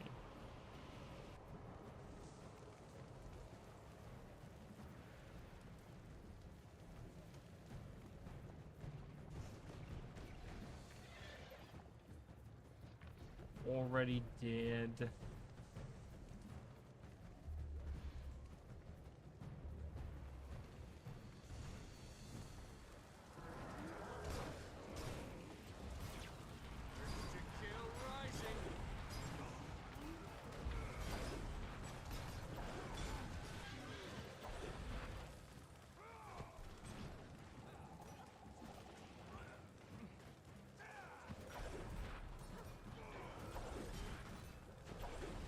I know. I feel like, yeah.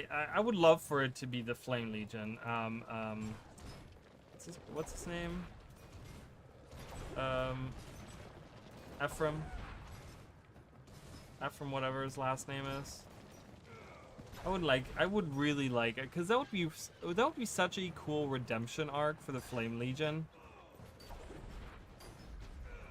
To have it where, like, you know, the Flame Legion has been enemies of not just like the humans, you know, during Guild Wars 1's time, but also the Char for a long time now.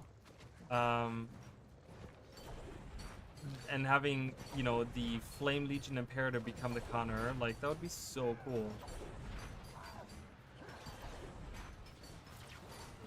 I'd be so happy with that. And I really like him. I think he's one, because I'm not a huge fan of the Char most times. Like, I'm kind of like, whatever. You know, I feel indifferent about the Char. But Ephraim is one of those that I really, really like. I think he's really cool, and I really like his character, and I would be very happy with him. You know, like, becoming Khan-Er. I think that would be good. Whee! Yeah, it's like a really cool redemption arc, right? They're like, after so many years of being like evil and just, you know, being against everyone all the time and doing all these horrible things, that they're now like, you know what? It's time to redeem ourselves and what we're all about. Yeah, I don't know.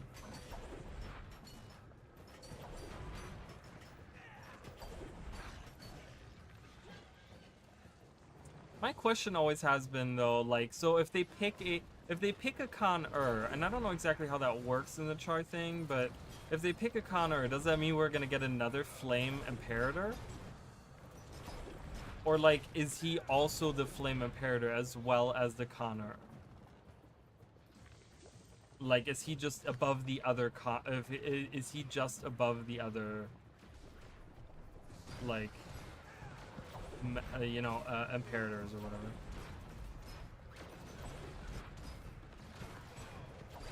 Yeah, and he really like understands, like, he like feels regret for like all the things that the Flame Legion has done, and he really is like you know, he's kind of like, now that I'm in this position where I can lead the Flame Legion, I'm like, like, I have the chance of redeeming all of our people. Like, and you can tell that he really wants that, you know, which is really cool. I love that so much. I mean, it's kind of humanizing the Char a little bit, but it's also like, you know, Char very prideful and stuff, and like I feel like the Flame Legion can't be proud of who they are anymore because of all the bad things that have happened. You know, specifically because of Geharen Balefire and stuff. You know this superstar by now. All right. So what else do we have marked that I can do right now? Pommel Pyroxis. I'll do that maybe later. I'll maybe check in. I don't know when the bundle stuff happens. I serve Lion's Edge. The bundle stuff is at like a certain time, and then the effigy is right after that, isn't it? So I don't know what time that usually starts, but well, it's, you know, it's not that like the humanizing the Norn. I feel like the humanizing the Norn and the and Bram are like two separate things to me. Like, humanizing the Norn was shitty. I really hated that.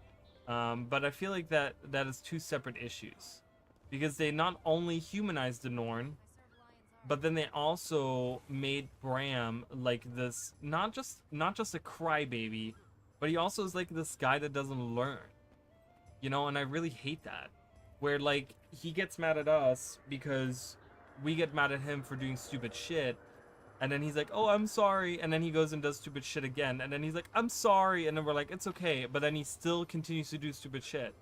And that's why I don't like him as a character. I'm like, just stop doing things. Every time he touches anything, it always goes wrong.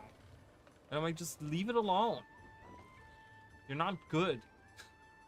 You're not good at whatever it is you're trying to do. Stop.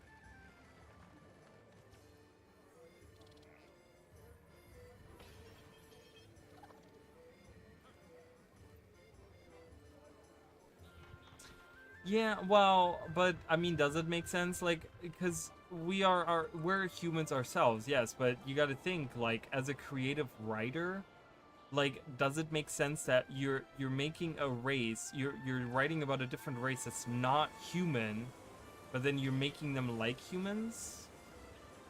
It's like, when you look at Eye of the North, right? The writing for Eye of the North, and the characters and the Norn back then, they were so different. They were so different to what the Norn are now. Like, so different. All right. What I'm gonna do here is I'm gonna swap over characters. I guess I could open all of these. Let's open all of these. So many containers.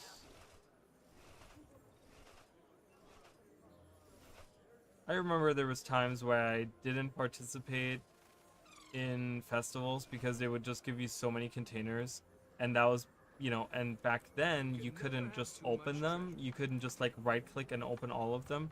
You had to physically click them, and there was times where I'm like, I'm not doing that. Sorry, I'm not playing this event or this festival because I have to do that.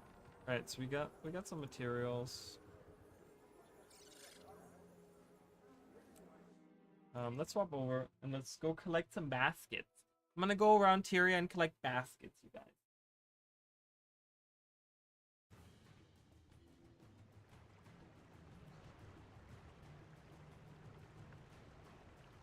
Are you talking to me about my siblings right now?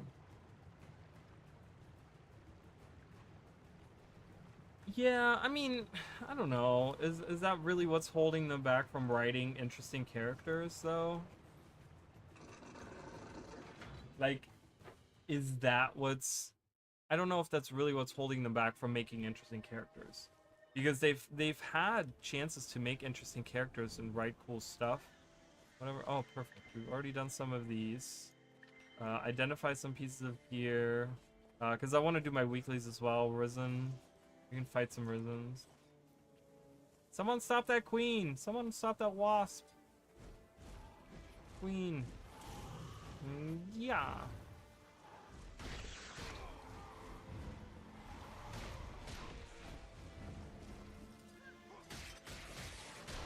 Breaking glass. Like breaking glass. Alright, anyways. Let's look around for some baskets. There's a basket. I'm on combat. I can't do anything. Please let me get out of combat. Who is attacking me? Ugh. Out of combat, please. I gotta get to this basket. Whee.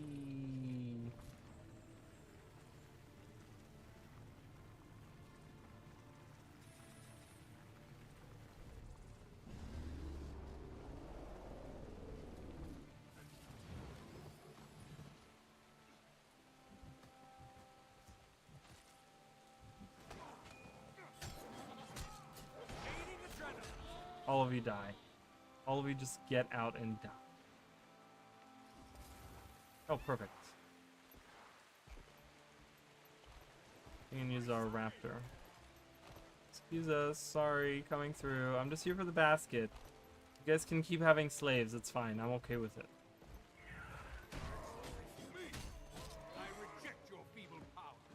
I reject you, feeble power. And... oh my god, really? Fat chicken. It's a fat chicken. It can't fit through.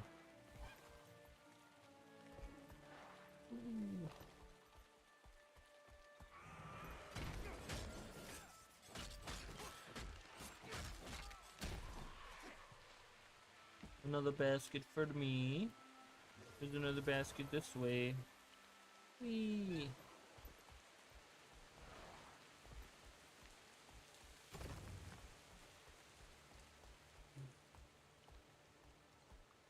Yeah, but I mean, there's a difference between having something that's Rising. yeah, that's Strong. teen focused versus something that's rated teen, T for teen. I feel like that's two separate things. Because it's definitely like I don't think that the game. Well, I don't know. The writing is all over the place. So sometimes it is kind of rated for teens, and sometimes it's not. So it's a little iffy on that, but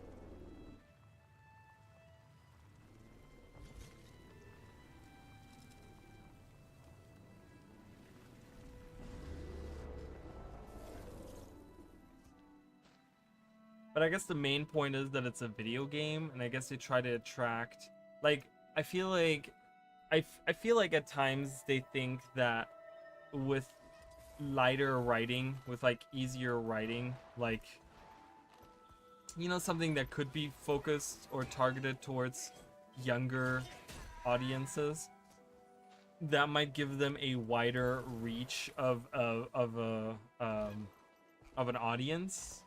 It might touch on a larger audience than just writing something that's very mature and having half the people be like, this is too deep for me, like I don't understand this, or I'm not old enough to understand this or something. But it's interesting because Guild Wars 1 was very, very mature written. I don't know what the rating of it was, but I do know that Guild Wars 1 has like a lot of mature writing, I think, in a lot of ways.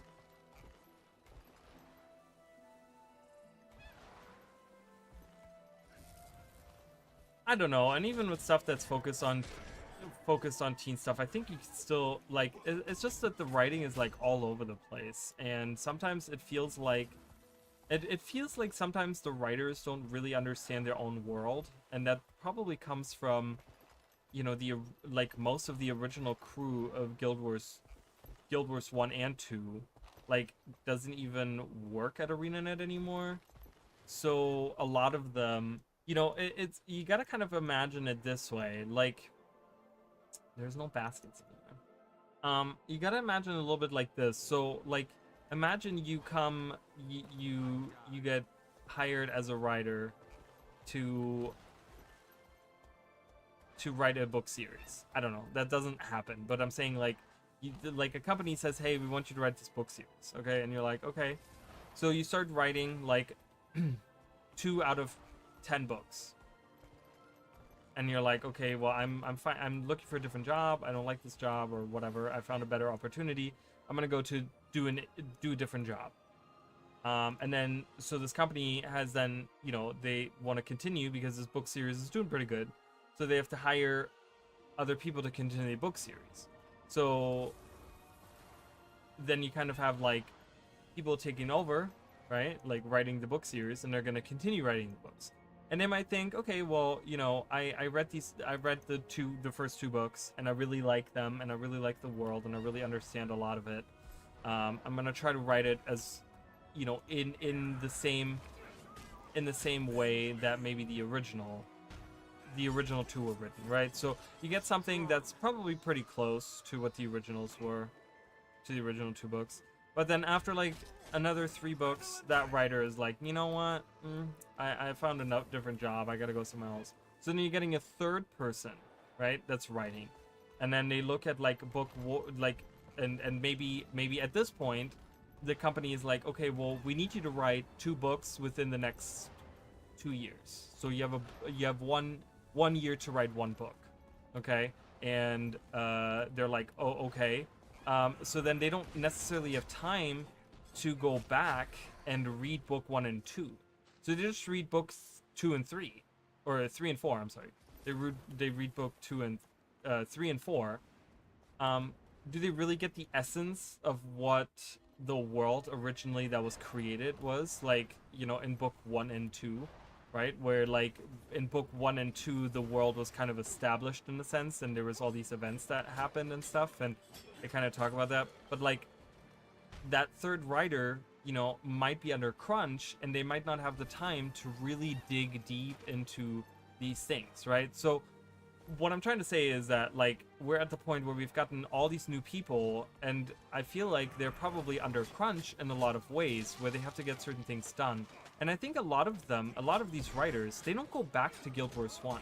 They like, I can guarantee you, you know, and this might sound really shitty and this might sound really condescending, but I think they don't even play the first game. Like they literally go on the wiki and they read about what the wiki has on certain characters or on certain things, on like, oh, what happened in the past for this character and what happened in the past for that.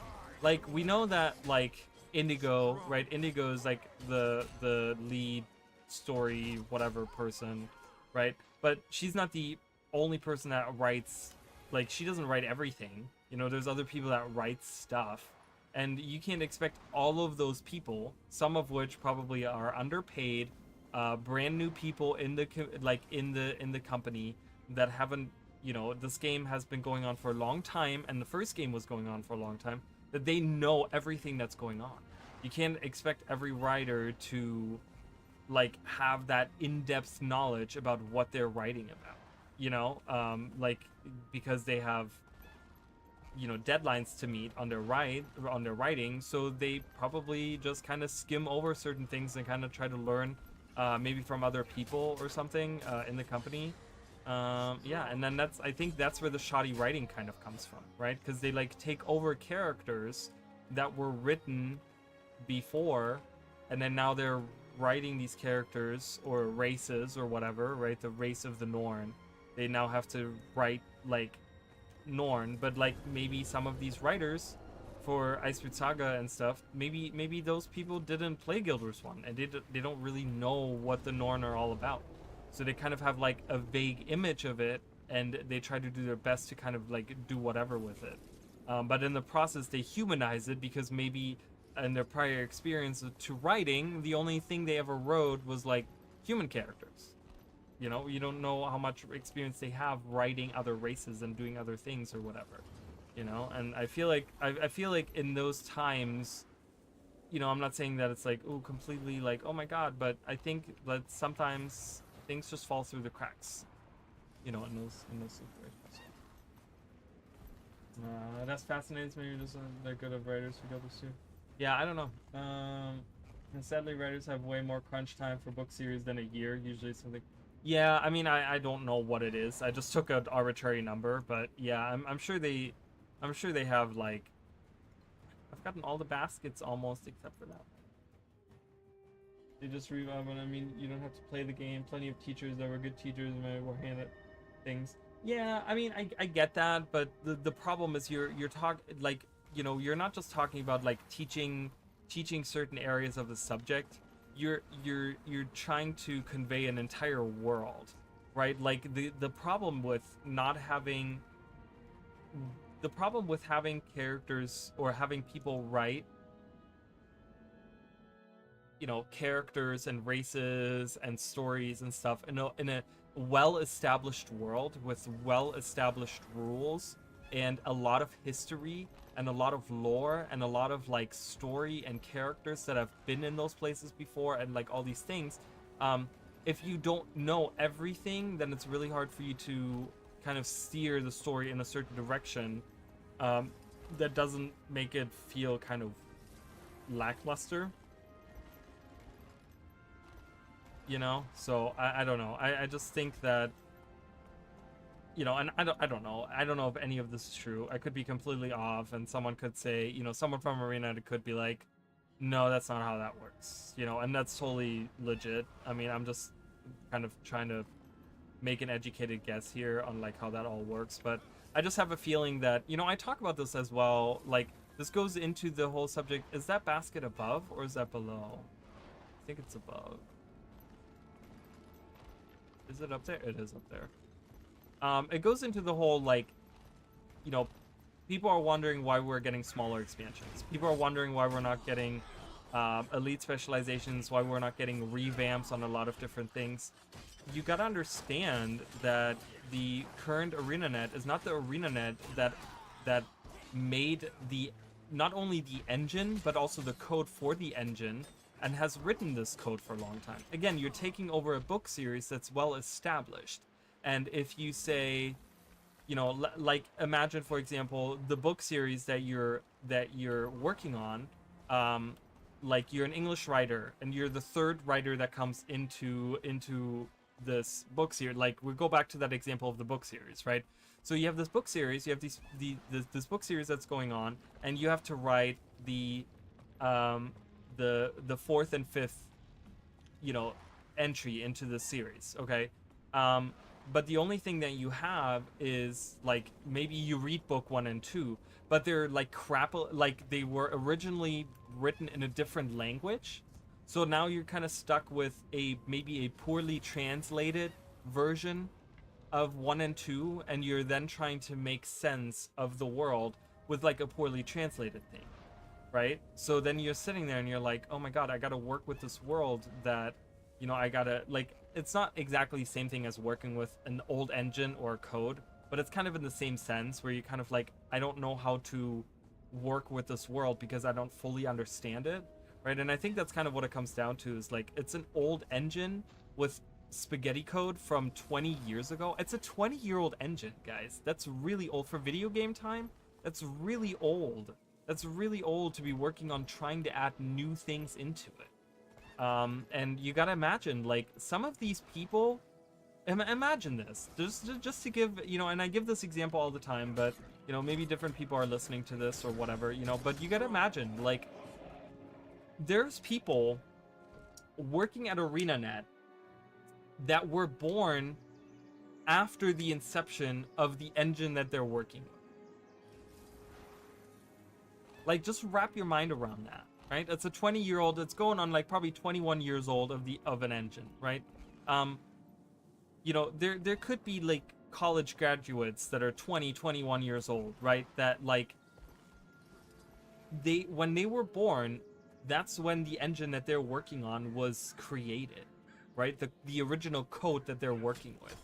And that must be really hard. That must be very, very tough. And that's one of the reasons why I've been such a huge advocate for a Guild Wars 3.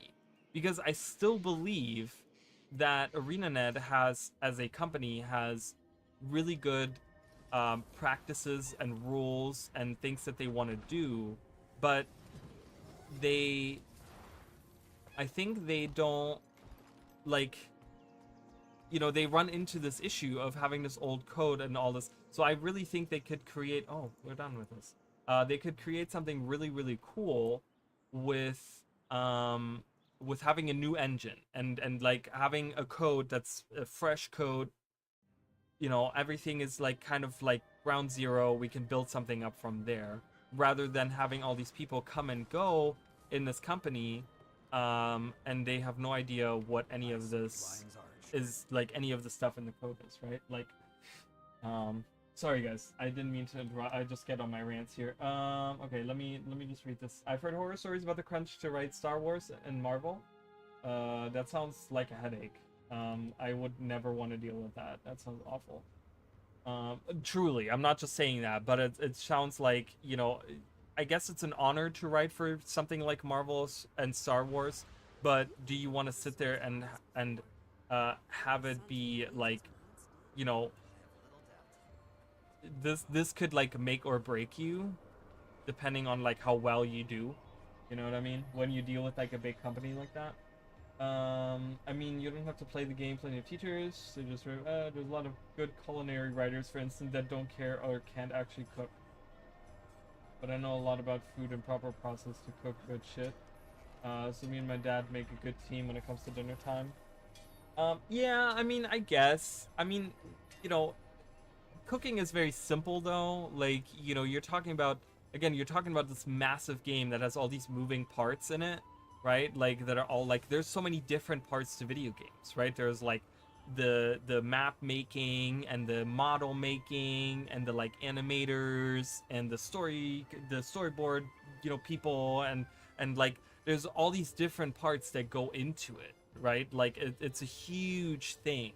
So you're talking about like, you can't really, again, my analogy wasn't perfect either, but you can't really compare it to cooking. You would rather have it compared to like a restaurant chain or like just a restaurant itself, because the restaurant itself has a lot of moving parts, right? So if the chef can't cook, that might be okay, right? Like you could have someone else help out in that sense or whatever, right? You could have someone else like kind of teamwork or whatever, but like, you know, well, we are talking about just writers though, so I mean, I guess it would work in that sense too, that analogy.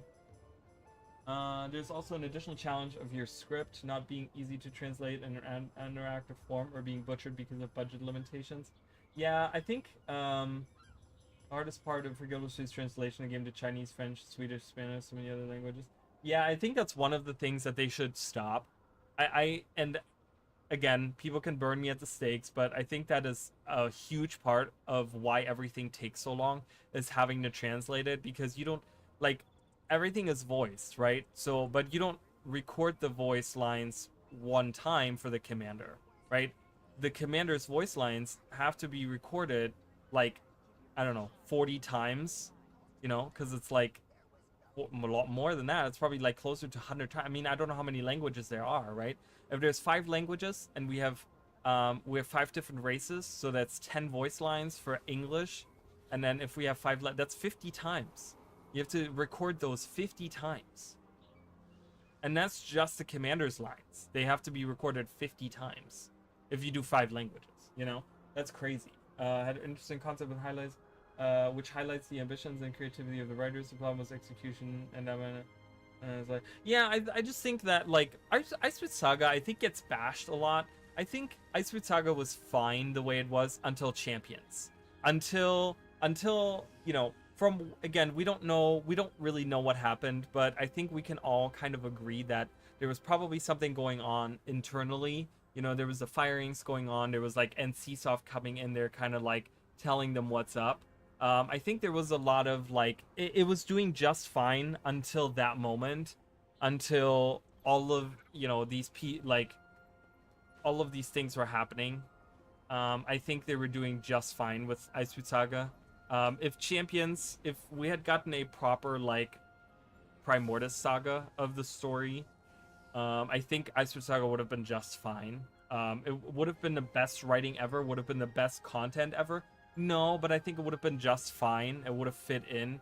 But I just think like them scrambling to figure out like trying to keep the company alive and the game alive at the same time I think created like, you know, what is Champions now, and Champions is such a terrible release. Like everything is rushed and the writing is horrible and everything is all over the place, because the initial Ice Fruit Saga was really good.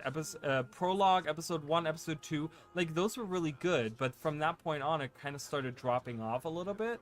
So yeah, I don't know. So some of the story beats were amazing, like Commander Ridlock blowing up the people at the command of that dude.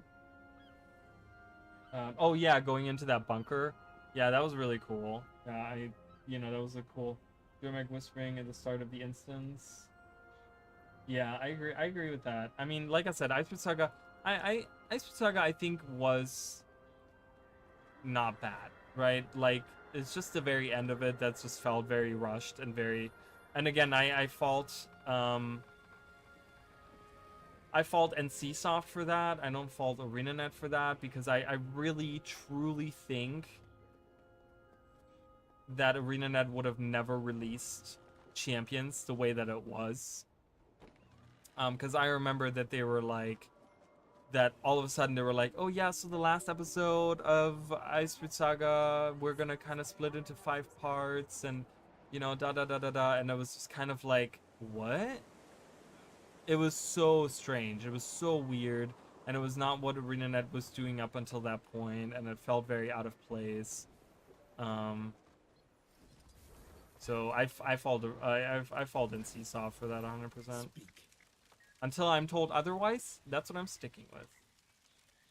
I don't have the mini beach Gordon. That's the only one I don't have. But look at that sexy bikini top that he's wearing. I have all the other ones, so that's fine.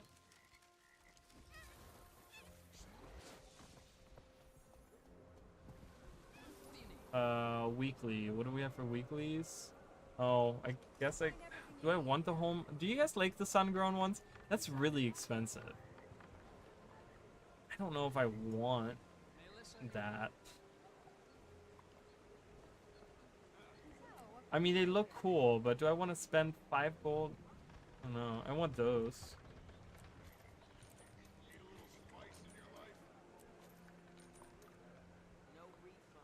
I guess I can get these. Is that just one per? Yeah. I'll get Orient Pearls. I'll get all of these. Oh, I can't. I don't have enough. That's okay.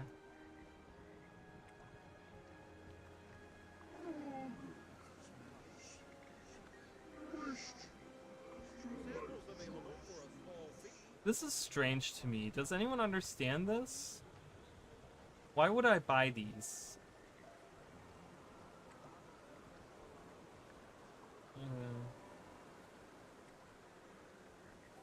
The Sandswept skins, I mean, those are okay.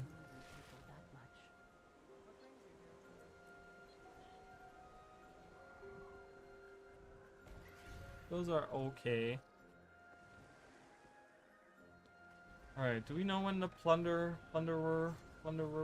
is happening?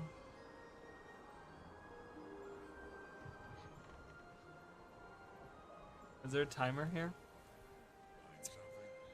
Let's have a look. Oh, that's happening in an hour. Okay, I'm not gonna wait here for now. What else do I do? Boss Blitz? Okay. Let's swap back over. Spear, shield and spear ASAP. I didn't see the spear. I haven't looked at the spear. Ugh. Sorry, guys.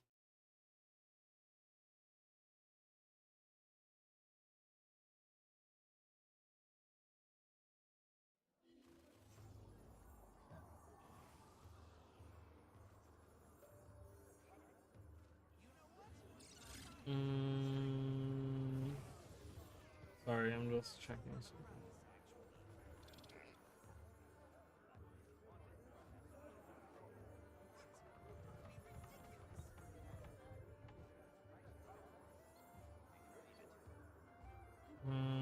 What am I looking for? Oh.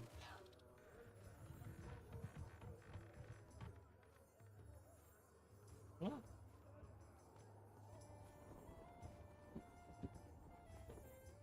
Do you have animations on them? Yeah, I mean, I mean, Where's the one that I had earlier? This.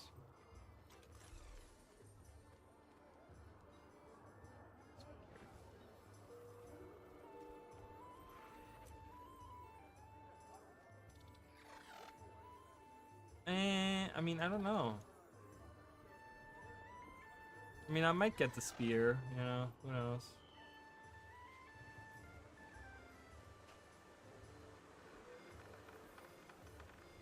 I mean, what else am I gonna do? What's the staff look like?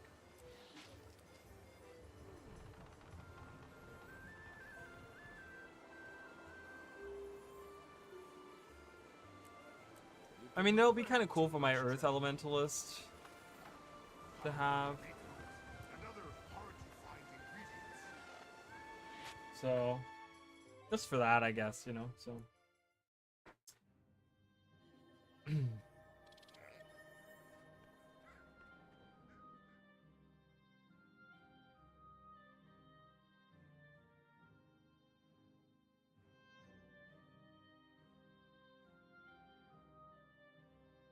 Yeah, that's true. Having actual animations on it is kind of nice. Alright, come on, load in. I gotta kill Pyroxis. Oh. Okay. I guess we can do a race. Let's do it with the jackal.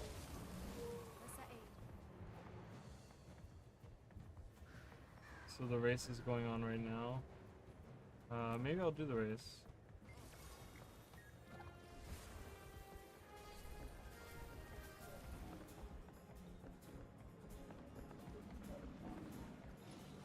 Wee.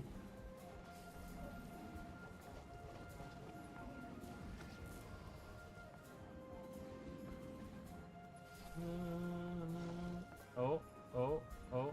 Aha. I did it the proper way. Oh god, I failed. Yeah. I might have to hurry up. I don't know. I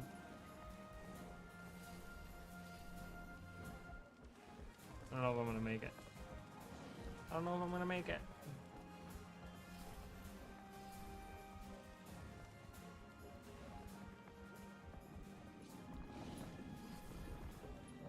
Wee. Wee. Alright. And it's funny, so like, do you guys think they're working on Guild Wars 3?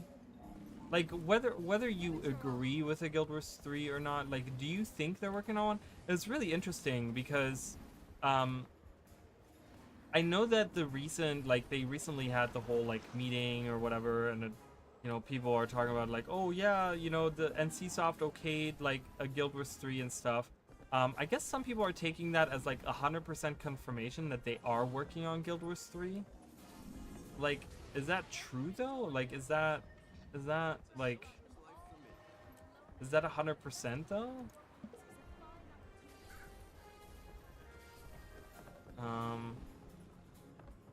I mean, like I said, I understand how people feel like they want Guild Wars 2 to stay alive, and you know, that's the game that they spend so much time and money on, and yada yada yada.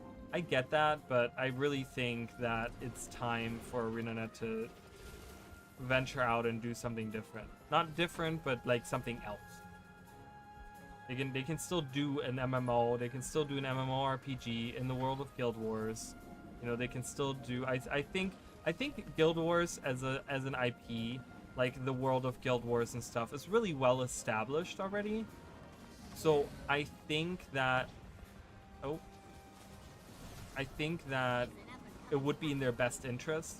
I think starting from scratch and like making a brand new IP might not land that well, just because so many new games come out all the time, but like Guild Wars, kind of in the like, at least in the MMO space, that name, at least, you know, it carries a little bit of weight, because a lot of people have fond memories of both the first game and the second game. And obviously, yes, the second game not as much, and a lot of people, you know, have had their issues with Guild Wars 2 and yada yada, I get that, but I think there's something to be said, like if you're trying to sell a product to people, having something with an established IP already that's well liked might not be a terrible idea. Where am I going? This way. Oh boy. Oh boy. Oh, this is a bad start.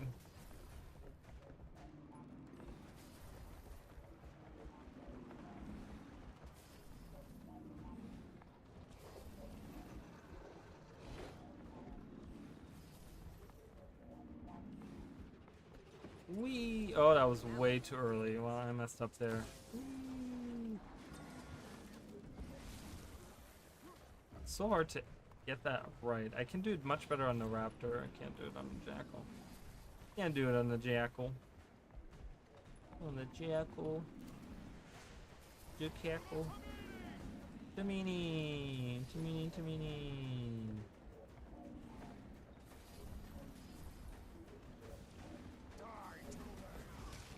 I always get that wrong. I always think it like turns to the left, but it does not.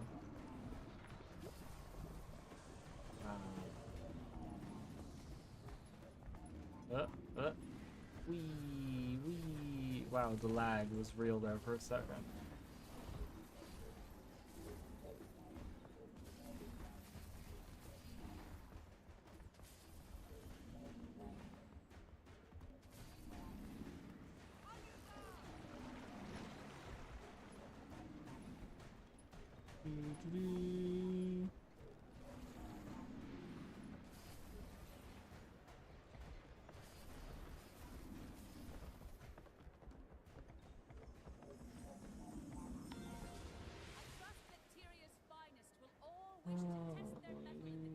Definitely using the spear. Oh, me too. I'm excited to be using the spear on my, not that particular spear, but using the spear in general on my warrior. Game they're working on isn't Guild Wars 3. I know that because of a leak, but maybe Guild Wars 3 is a concept, but it's definitely not the current. Working on so many besides Guild Wars 2. There was a leak about the Unreal Engine 5 game. So many MMOs besides Guild Wars 2 have healthy fan base for both. Yeah, I mean that's true, and you know, and they can leave. I mean, they did the same thing for Guild Wars 1, where they left the servers alive, so they can still leave the servers alive. They can automate a bunch of different things, like the festivals, like Boss Rush, Fractal Rush, Dungeon Rush. They can automate a bunch of those things before they like let go of Guild Wars 2 like that. You know, once they put it into maintenance mode or whatever. You know, people that are like, the thing is, people need to understand, like, I feel like the game has to shut down at some point, right? Like, or not necessarily shut down, but at some point they have to move on to a different game. I feel like at some point, you know, like even games like World of Warcraft, like eventually they're gonna die. Eventually they're gonna have to move on. They're gonna have to close down. Whether it's the company that's closing down, like I don't think World of Warcraft is going to live for the next 100 years. I'd be very surprised. But, you know, I think that maybe there's also something to be said about like being smart about that, like getting ahead of the problem, right? Like, is ArenaNet realizing that they have a wow, why did I stop running? That was weird. Like, do they... You know, can they maintain Guild Wars 2 and still give us like the amazing quality product that people are looking for, that people want? You know, it's like, would it be smarter to maybe say, you know, we're gonna just kind of jump ship before it gets to the point where we have to shut down? Like, you know, take the initiative of saying like, well, you know, before someone tells us Guild Wars 2 has to shut down or whatever, we're gonna put it in maintenance mode and do something else. Something, I don't know. Festivals are already automated. Yeah, well, I guess. Yeah. Is all the bonus events? I mean, are the bonus events automated? Because they don't seem to happen as often as they should. So if they are automated, they're horribly automated. They're not good, and they need to be better automated. Because we definitely need more events. I do love the Sovereign skins. I think they're cool. Is there a spear? Did they add a spear in? I don't think they did. All right, Pyroxis, here we come. I really love this weapon set. I gotta get more of those weapons. I always regret not getting more of them.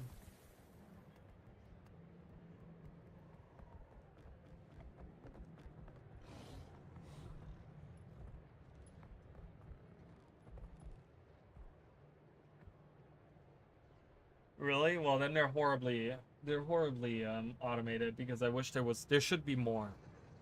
Guild Wars 1 has weekly events, and Guild Wars 2 does not. Guild Wars 2 should have weekly events. There should be weekly events going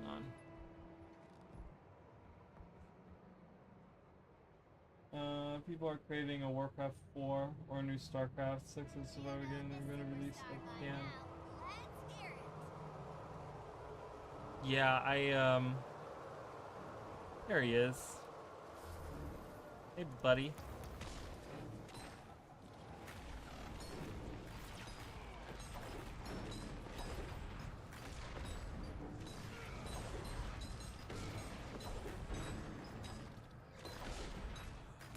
Eat my dust. Oh my god, there's no one to help me again. Ooh. Oh my god, he's so big. That looks good.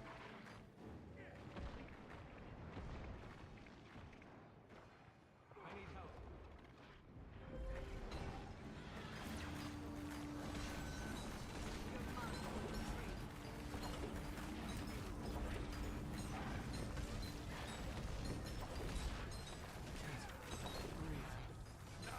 Very nice. Burns.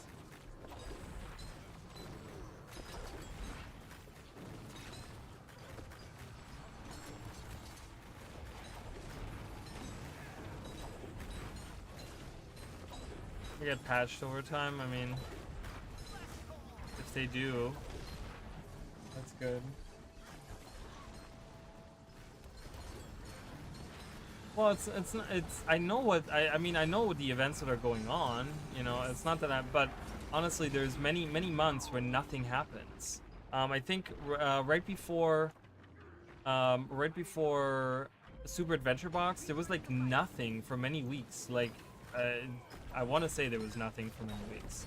Like there was nothing for like even months. I want to say there was no events, no nothing going on. And I was just like, well, we're in a new year. And I remember saying this during one of the streams. I'm like, we're in a new year and we're not doing any fractal rushes, any boss.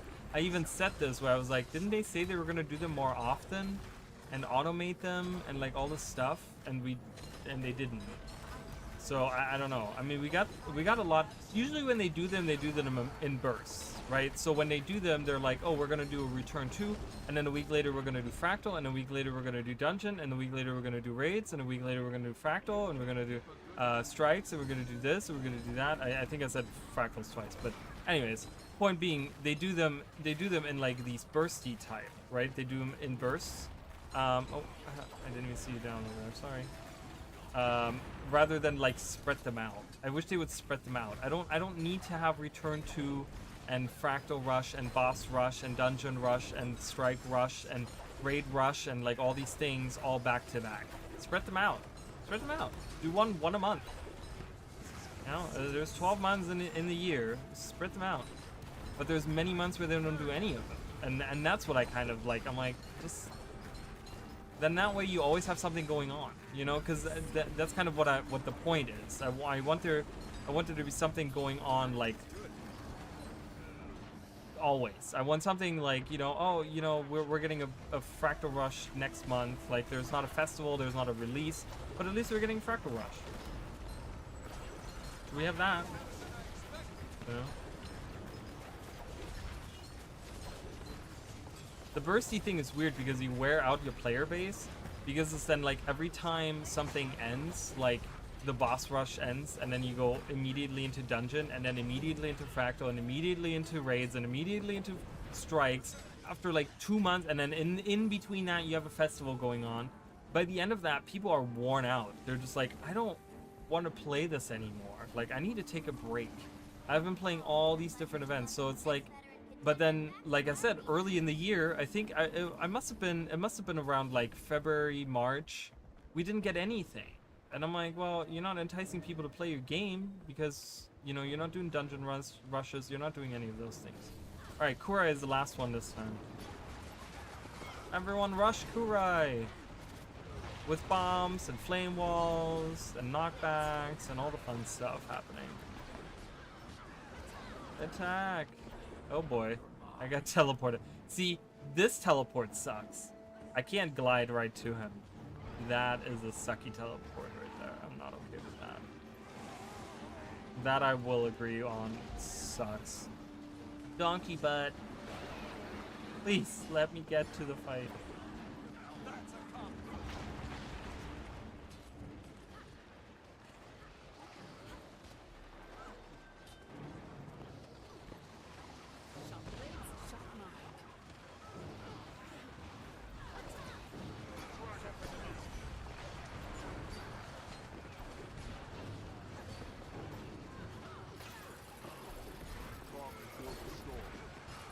First bounty hunting bonus for Path of Fire players. That's a good one, right? Encourage people to join Guild Rush. Where's Guild Rush? That's a good one.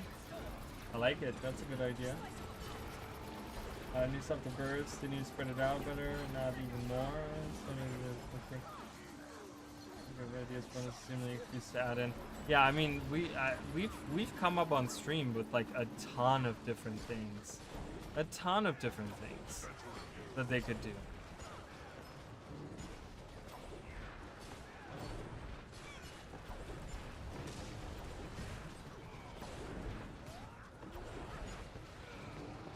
Like, can I remember any of them? No. Does that still, you know, that doesn't mean my point isn't valid. Because if you go back to those old streams, I can tell you there's stuff that we have come up with that's really good. Get up, everyone. Get up.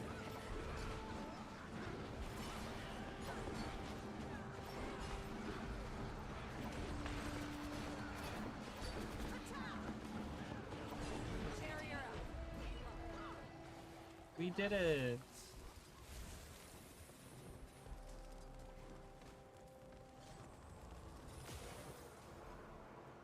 Wow, you get so much experience for that. It's insane. Alright, so how are we doing on the overall? I need just one more. Nice. Effigy extinguisher. Alright, we won't do that. Alright, then that means we can go. That looks valuable. No. I want to open them. Is there a banker here?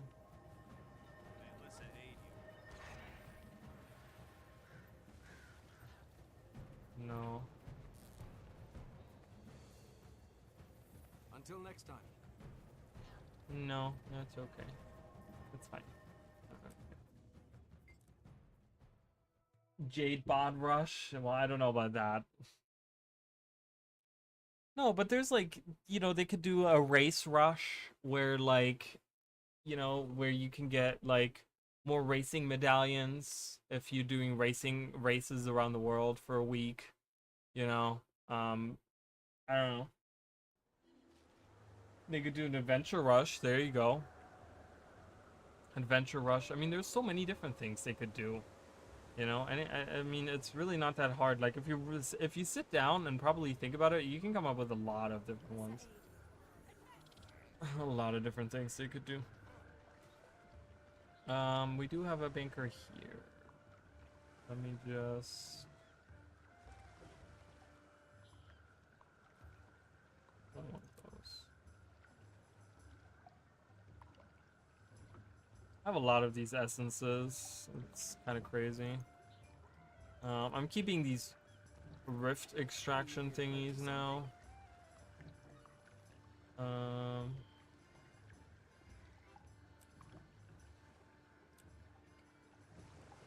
Get that stuff out of here. Really? I have that in there. I don't need this. That away. 17 gifts of battle. Jesus. I haven't played World vs. World at all. I need to do that. How do you guys like the thunderous weapons? I wish there was an effect on it, like some kind of glow. It kind of seems to be missing some glowiness to it. Like have the metal be like, I don't know. So they have it done in all the aspects, right? We have windy ones here. These are just like random.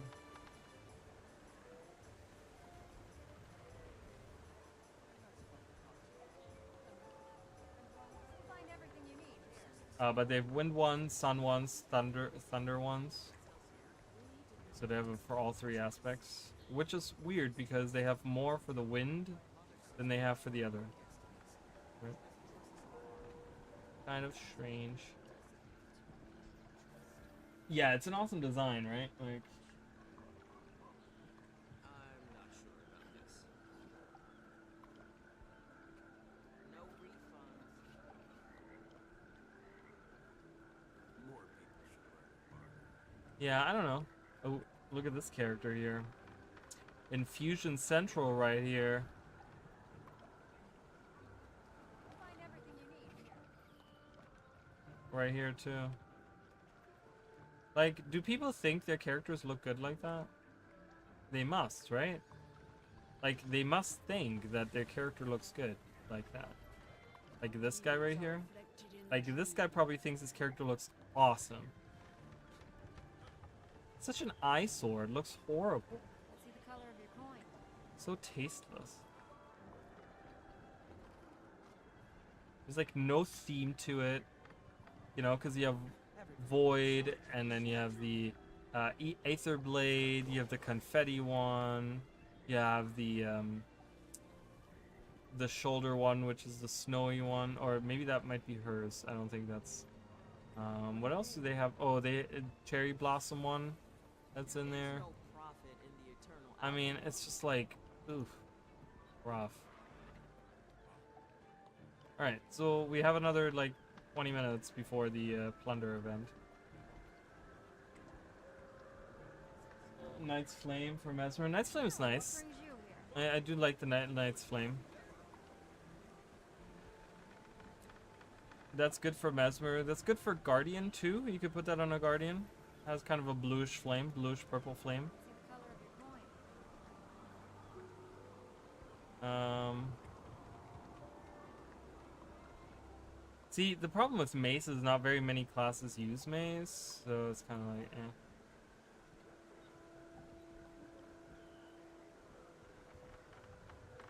I like this one. The Windswept Blade is actually really cool. I do like this one a lot. So, Suncatcher Trident. Well, we cannot use. I mean, this is a cool. I really like this skin a lot, but it doesn't work on land, so it kind of sucks. What do you need?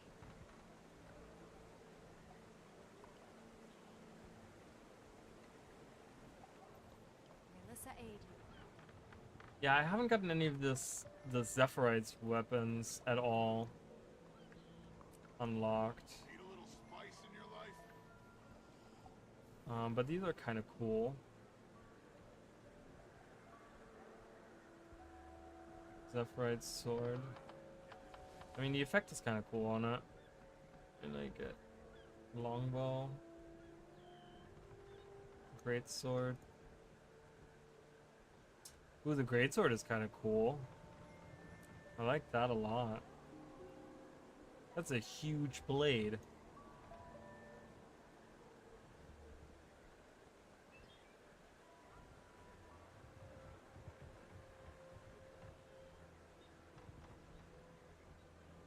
I mean, I like glowy stuff, but I just don't like when it's like 75 different infusions stacked on top of each other. You know, it's so, ugh, I don't know. It's just, sometimes it gets really annoying. Some look good, but I think most of them are kind of annoying. Yeah, new Trident skins. Yeah, I would love to have on land Tridents. Like I said, if like, and I've been saying this a long time. Like, if Revenant gets like a magic caster on land Trident, ooh, that's the end. That's what I'm gonna be playing all of the time. At your service.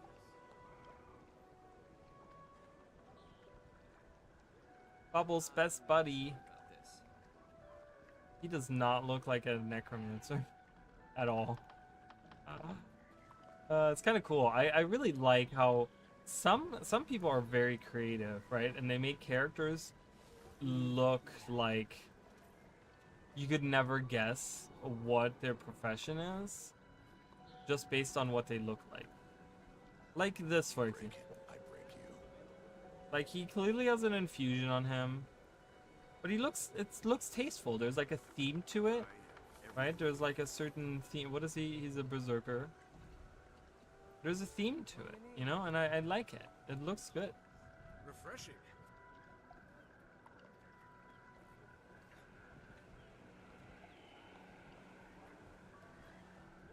I always love looking at other people's stuff.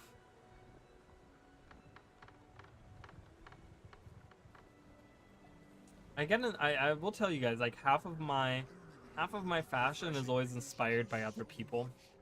Like, I see other people with their fashion, I'm like, oh man, I want to make a character that kind of looks like that. Not that I copy it one for one, but I just get inspired, you know? Look at this one. This one's really cool. It's like a Cranky Cupcakes. Like a pink. I like that. That's cool. Looks good. I also like the feather. I like how the feather colors, like how it's like a mix between white and pink. And same with the pants. I don't know what that color is, but that looks really cool. That looks really, really cool. I love that. I've always wanted to make like a super cutesy, like, female, like, wearing all pink kind of thing. Oh, I always forget about that. Let's go to the very top and see if there's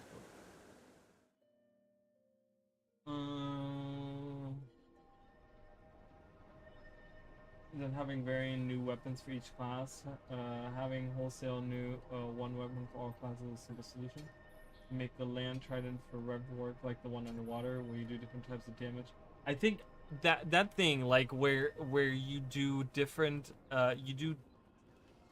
things depending on which legend you're in.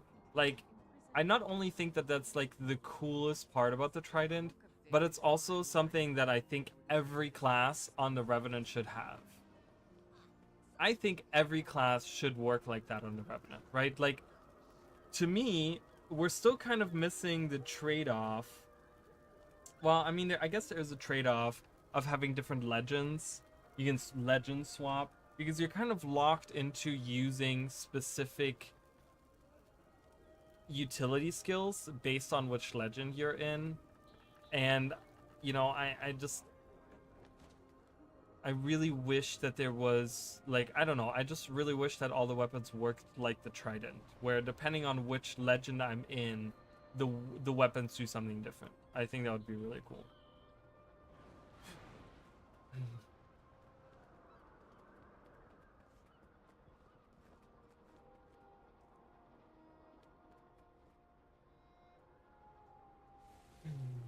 That would just work for all weapons on Revenant, make builds more playable. Instead of needing a mace for Condi, just make it any weapon, use it while Max his Condi weapon. I call it my first person. Power Rangers, Sailor Moon rule, basically. Yeah, pretty much, right?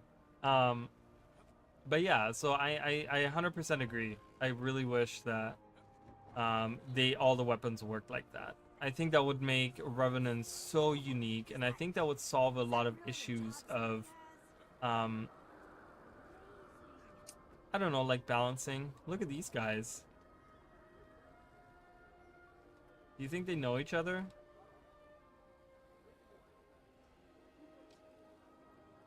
They're both in my soulmate.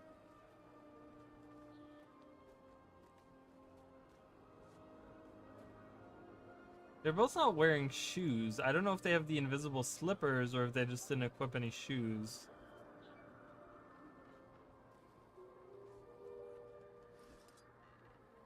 Oh, I did. I thought I was gonna sit differently on this, but apparently you sit facing. There's only 2 seats on this bench? Okay. Kind of weird. It's so awkward the way that the commander sits. He's just like, he looks like he's contemplating like life. You know, he's staring at this wall. He's looking at this design of this. He's like, you know, I've been through a lot. Been through a lot. Like maybe I should just stay here. Maybe I should just stay in the Labyrinthine Cliffs, get myself a little apartment and, you know, in there or whatever. Live out my days as a fisher or something. Like, doesn't the commander ever get tired of all the bullcrap going on? I think, I don't know. I think after a while I would be like, you know what? Get someone else to do this. I'm done with this. I don't want to deal with this.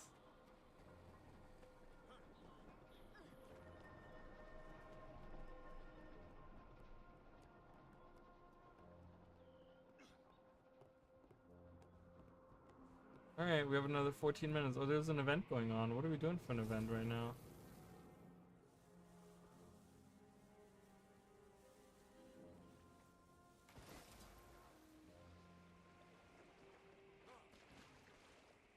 Fill the baskets? What am I? Wait, what? I've not. What? Have I not ever done this event?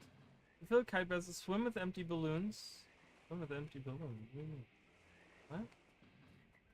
I don't understand.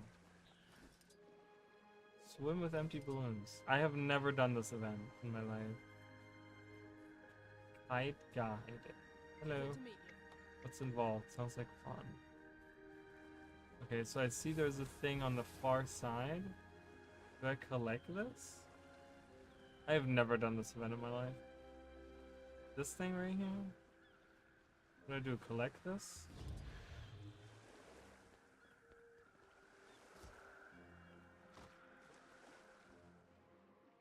Swim with empty balloons, then load those water balloons into kite baskets. Full kite baskets are launched by wind crystal charges. But how do I get empty balloons?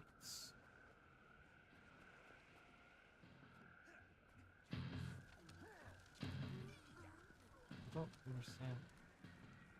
Am I dumb? What's happening? Oh, empty balloon basket. Okay.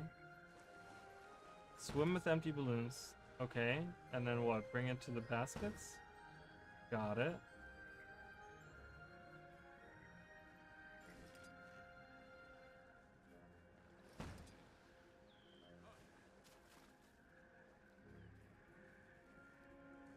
Oh, it's a new event. That's why I was like, I've never done this before.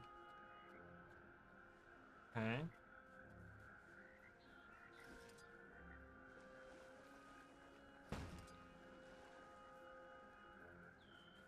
Oh, I didn't mean to do that. That is not a basket.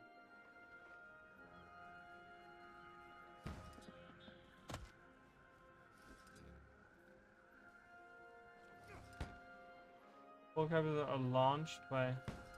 So I gotta get wind crystals to launch these. So hold on. Let me do this. Let me try this completely. So this definitely takes teamwork, right? Like just filling up the baskets doesn't do much by itself. So if I So if I fill this up, this is like way too complicated. Why is it like this? And then I get the wind crystal. And then I launch the full. Wait, do I launch? What do...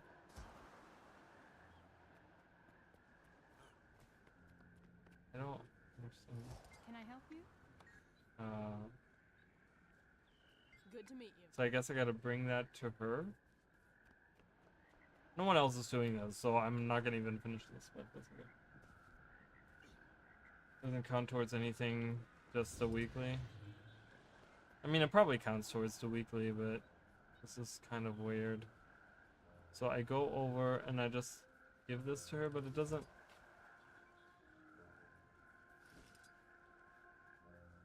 Maybe I need to fill up the baskets first? Why does the bar, like, show progress and then go away? Like, in the same moment.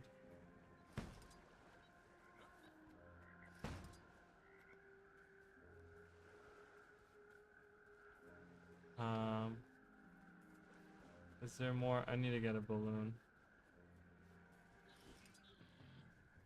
I also get 5 charges of balloons, and they go away immediately.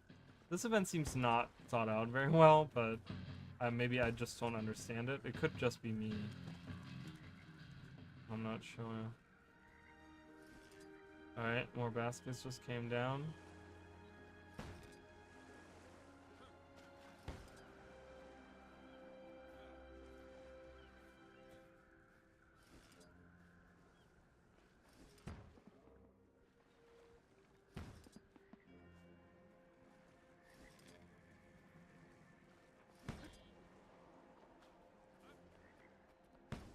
Okay, it's not filling up the bar anymore. I don't...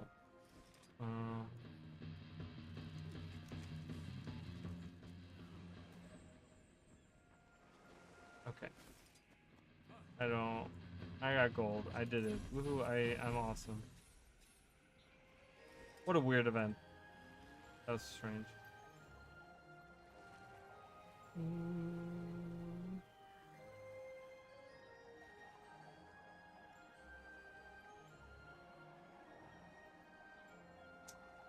Okay, interesting. Huh, that's interesting.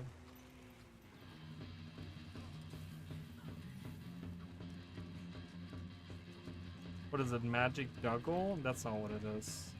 Oh, it is.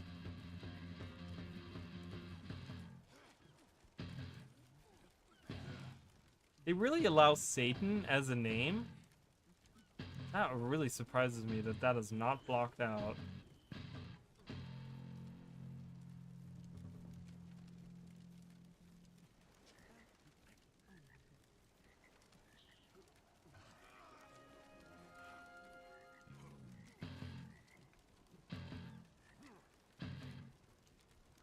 Alright, we have 8 minutes. Alright, I'm gonna grab something to drink. I'll be right back, guys. And then we can do the plunderer thing.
Yeah, the special character thing, I guess I understand somewhat, you know. I mean, they allow a lot of special characters.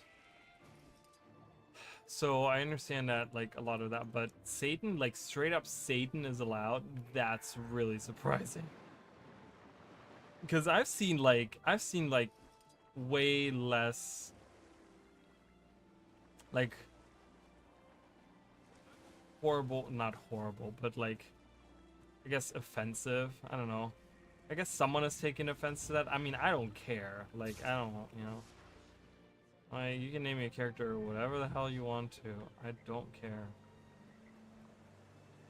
But I guess there's people that get offended by stuff.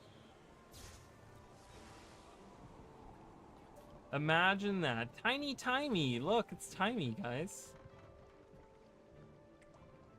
What is she? She's a necromancer. Wow. A reaper. More specifically, a necromancer reaper. Ooh, what is going on over here? Look at this guy. Look, he looks so cool. Don't go away.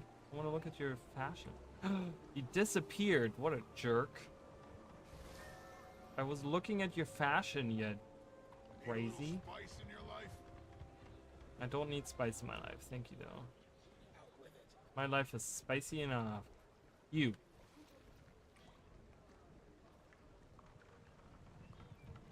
Okay, I see. You'll find everything you need here. I see. Ooh, I like those. I like that. I like those arms.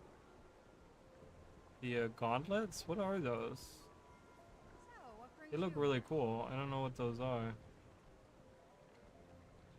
I guess that must be a medium. I don't wear medium armor like ever. Look at this knightly lady over here. She looks cool. She's wearing all luminary armor. That's cool. I love looking at fashion. People get super creative with this stuff.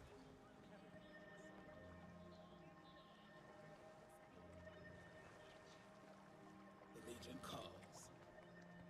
There's this guy again. Hello.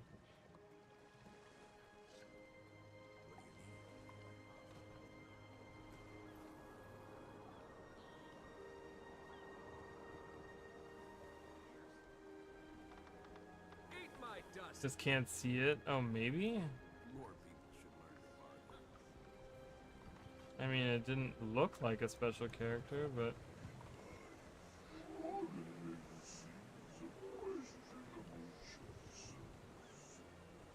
That's a cool face.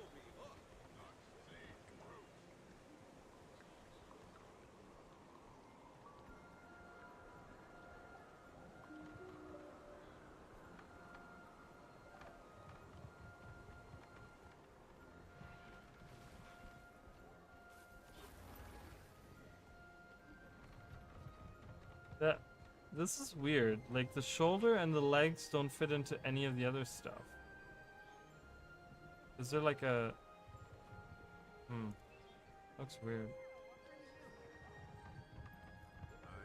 Everything you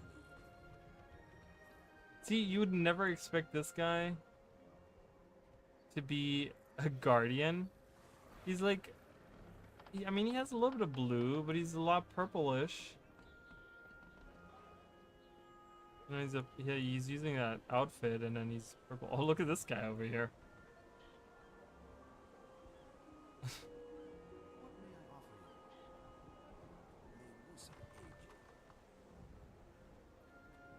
How you doing? Purchase something? Treeson. So, what brings you here? I gotta get ready for the bundle plunderer thing. I don't know if I'm gonna be able to do it. If not that, then it's the effigy that happens. Because the effigy happens after it, right? So. More people should learn to bargain. So we're gonna do those two. We're gonna do those two events, and I'm gonna head out because that'll finish up my It'll be. I mean, by that time it'll be 1 o'clock anyway. So Are you something? we'll just do those two. My word is my honor. You've got gold, right?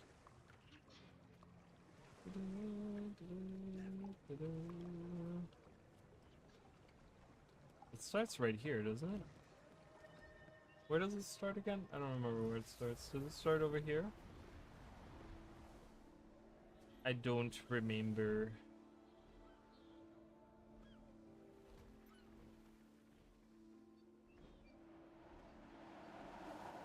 Whee!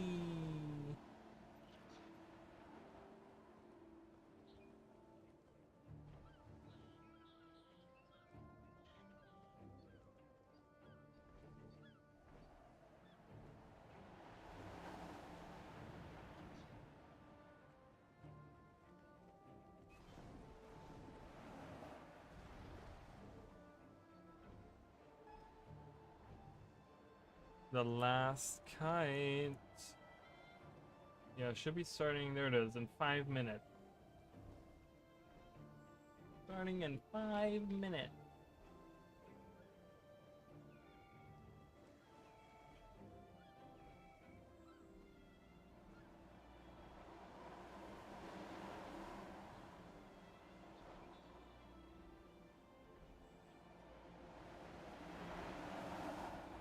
Yee.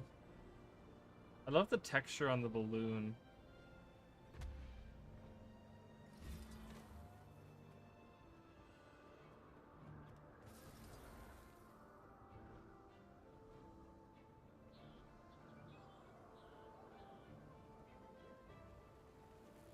You should have like a bar mini game here.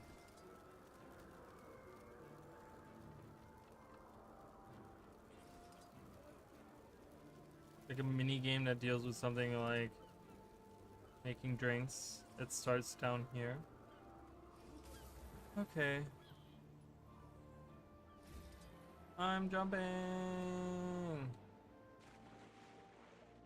Bring this one down.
It goes from the bottom to up. Oh yeah, and then you get the, that's right, and they do that for the finale, that's right. So it starts like, doesn't it start out here first? I think like actually using the skimmer might be a smarter solution. I think the first, is it the first event or the second event where the using the skimmer as smarter?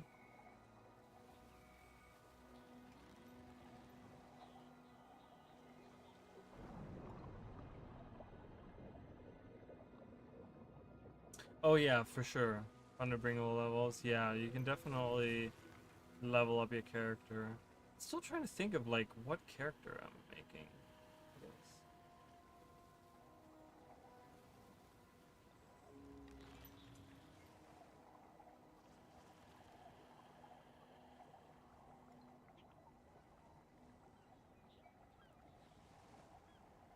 Yeah, the area here. Yeah, I remember. I remember that there's an event here.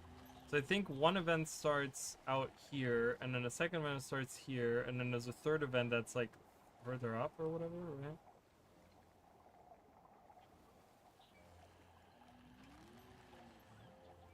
Oh, it's definitely over there.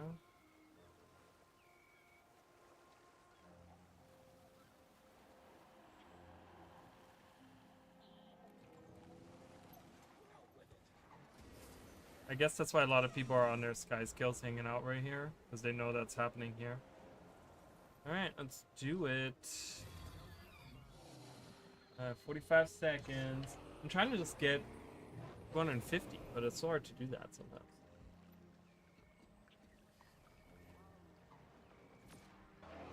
Yeah, I mean Skyscale is good for the first event. And then I think one of the events has like the skimmer is better to be used, the one that happens out there. Oh god, I'm in the water. Not a good time.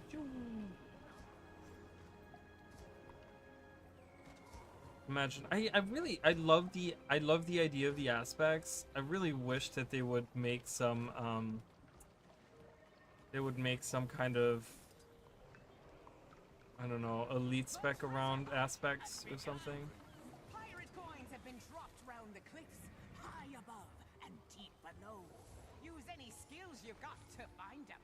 The more loot you find with your friends, the bigger the rewards for all of you. The bigger the reward for all of it. Sure, that's what they say. Did I feel like I missed one, but that's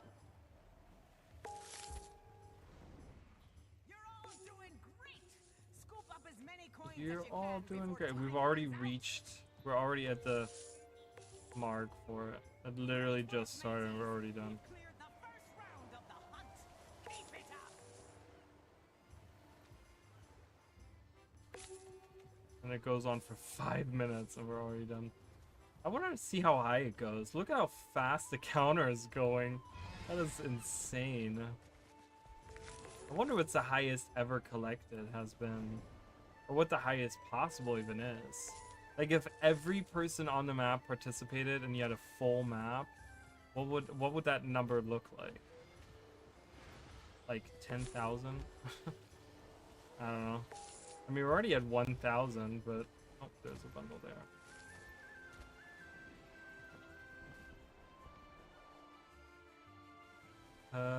Let's get those. Can't see. There's too much flapping going on. Too many flaps, flappity flaps. I guess I gotta scroll a little bit. Can't see what I'm doing.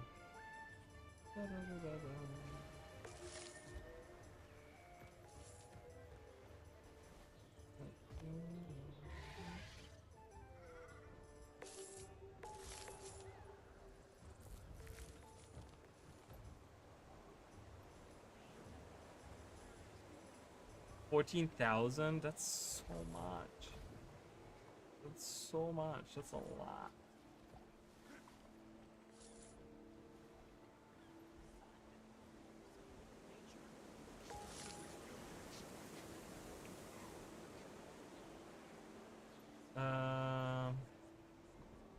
Oh, there's one. I'm running out of bundles. Oh, there's some in the water. Haha.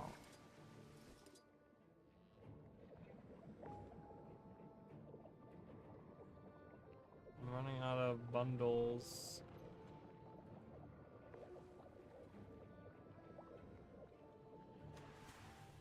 Oh, there's one up here.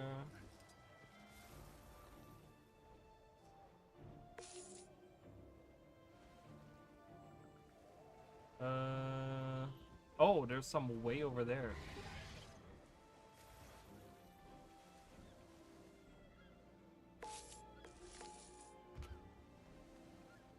Is there anything hidden back there, dude? Let me know. Let me know. Is there like some higher up that I maybe didn't see on these?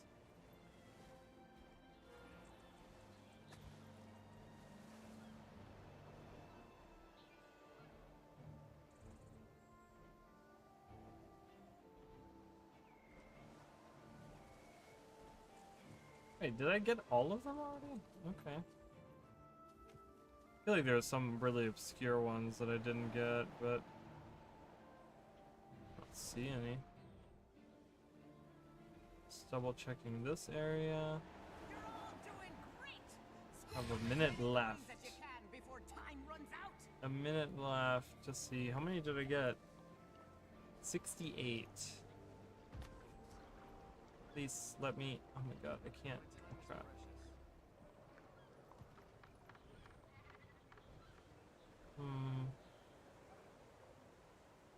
Is there something down here maybe that I didn't see? Like way down in the corner or something? No. No.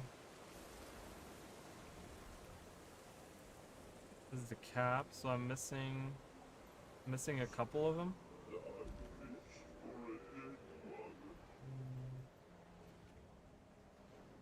Yeah, I don't know. If I'm missing them, they're like way hidden. I only have 10 seconds left, so. Yeah, is there anything back there? I don't think there's anything back there, so. Oh well. Okay. time to get on the skimmer and do number 2.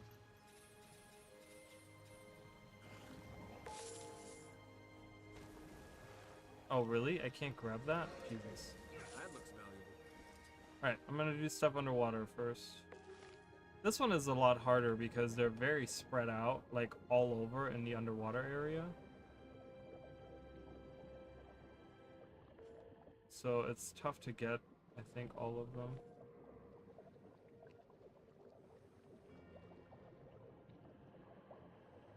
Alright.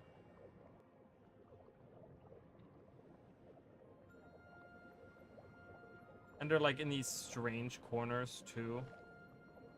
Where they're like kind of hidden away.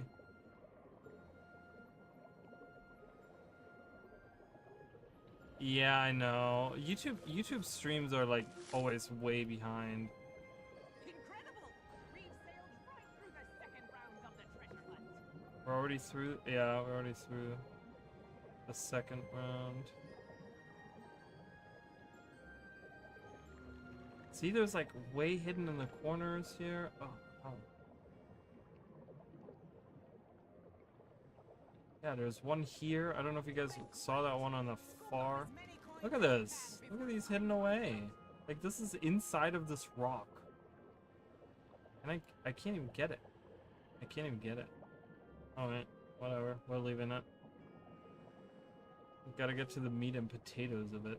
Yeah, there's a bunch of them. I'm not worrying about those right now. I'm gonna try to get the main ones here on these islands. I love this map. This map is a beautiful map. I wish we had access to it. You know, when the event isn't going on.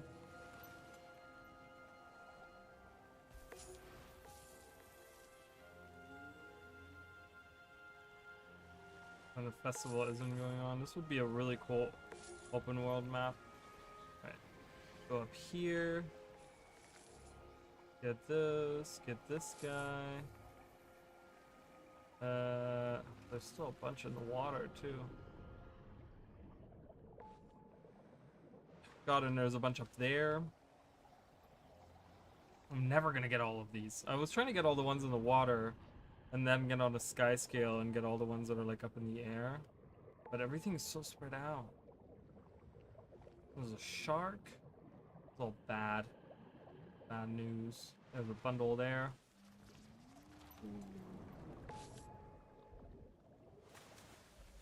I want to get on this island. I don't. Let's do the sky scale thing.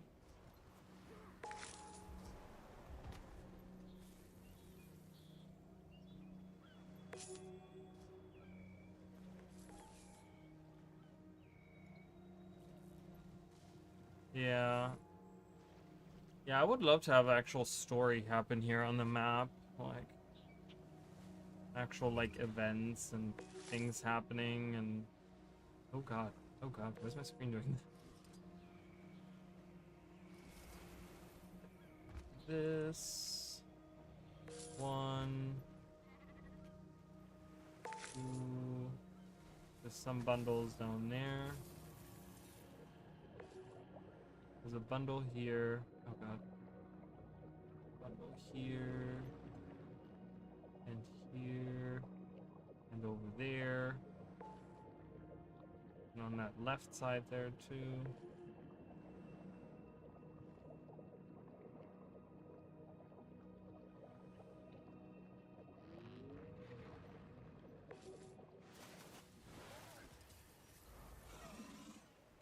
You're all doing great.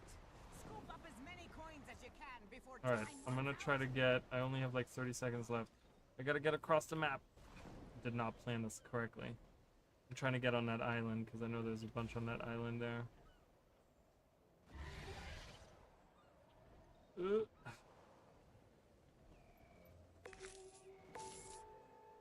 There's a bunch right here that I want to grab. You do not have enough time to grab all of them. Unless you have like a perfect route set where you know where all of them are. Come on, I want to get those 3 over there. Yeah. 2 seconds. 1 second. Ah, okay.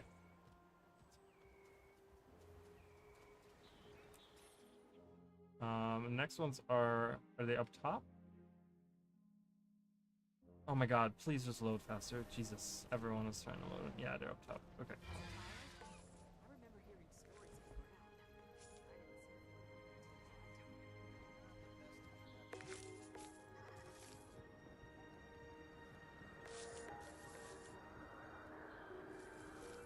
Didn't get that one, did I?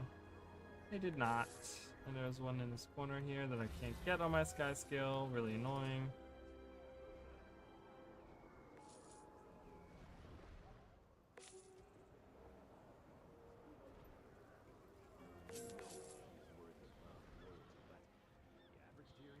The Scion is fulfilling her destiny, and the world will come to trust her as we do.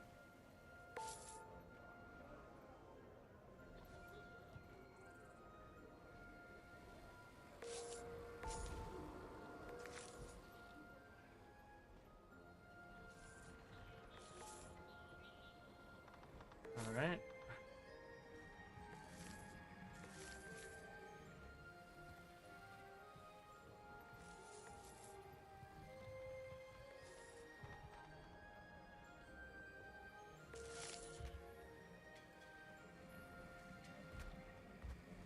You did it! That's all 3 rounds of the treasure hunt finished and done.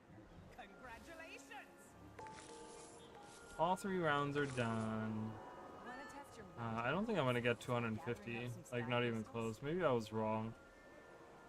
I'm not gonna get to that. That's okay. We're just gonna do the effigy, and then we're gonna be done with my annuals, and that's okay. Gonna try to get as many bundles as I can.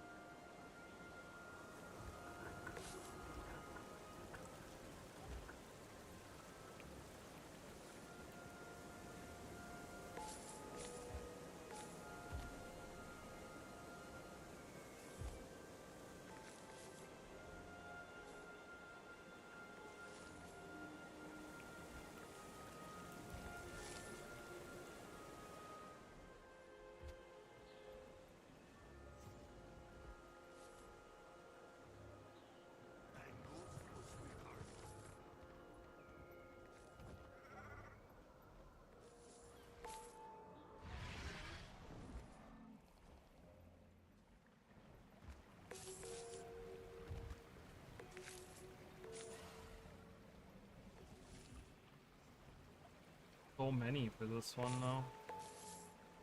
Crazy. So many sacks of loot. Oops. Oh god, I didn't mean to do that.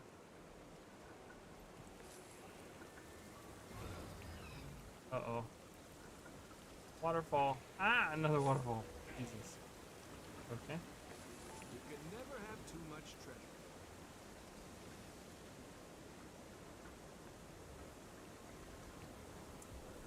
Trying to get to that one bag, and I gotta, like, fly around. Thread the needle. Oh, I didn't even get it. Oh my god.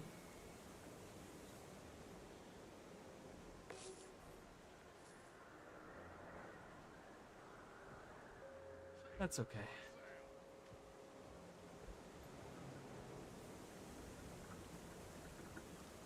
Let's get this one.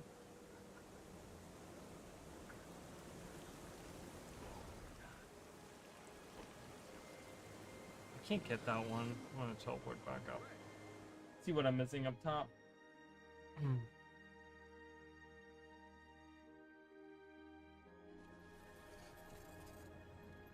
Yeah, I knew there was a bunch missing. I knew there was a bunch missing. Oh, I'm trapped. Let me out.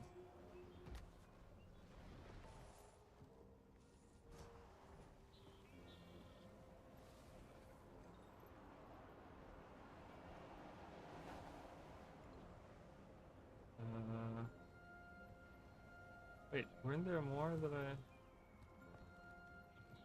see one? See one? Can't get it? Please. This is a little jade statue.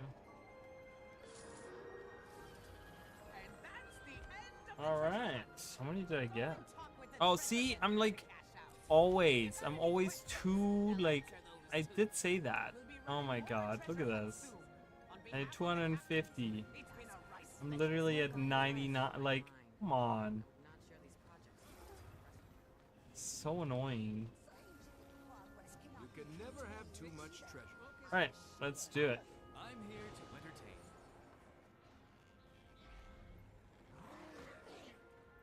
Just got enough. Nice. Awesome. Congrats.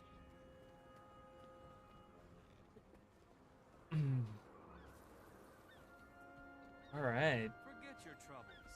Forget your troubles. Forget you.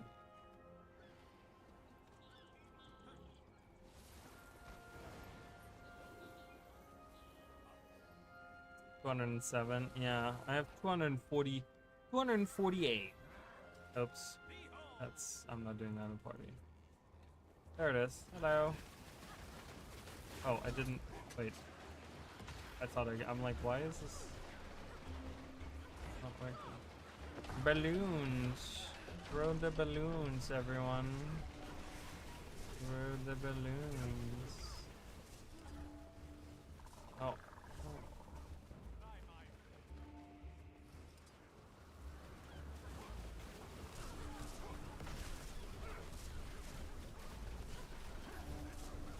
I wish it was an indicator of, am I actually like what I'm contributing? Like, you don't necessarily have to give me a damage number, but like, at least give me something like a jingle that lets me know like, yep, you hit the target. Like, I don't know if I'm hitting the target. I can't see where he's walking. There's like way too much going on. I'm just targeting at his feet. Balloons. Balloons. I need the balloons.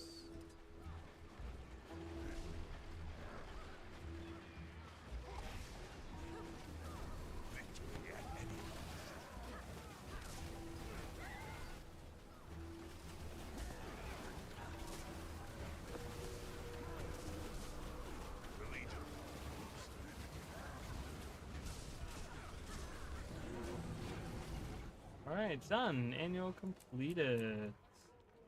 And I got some pants. Got some beach trunks. There was an unforeseeable accident. Imagine my surprise. I followed safety protocols to the letter. Yeah, I mean they kind of like blend in with my outfit, so I mean I could potentially wear them. I'm not going to, but I could. That looks valuable.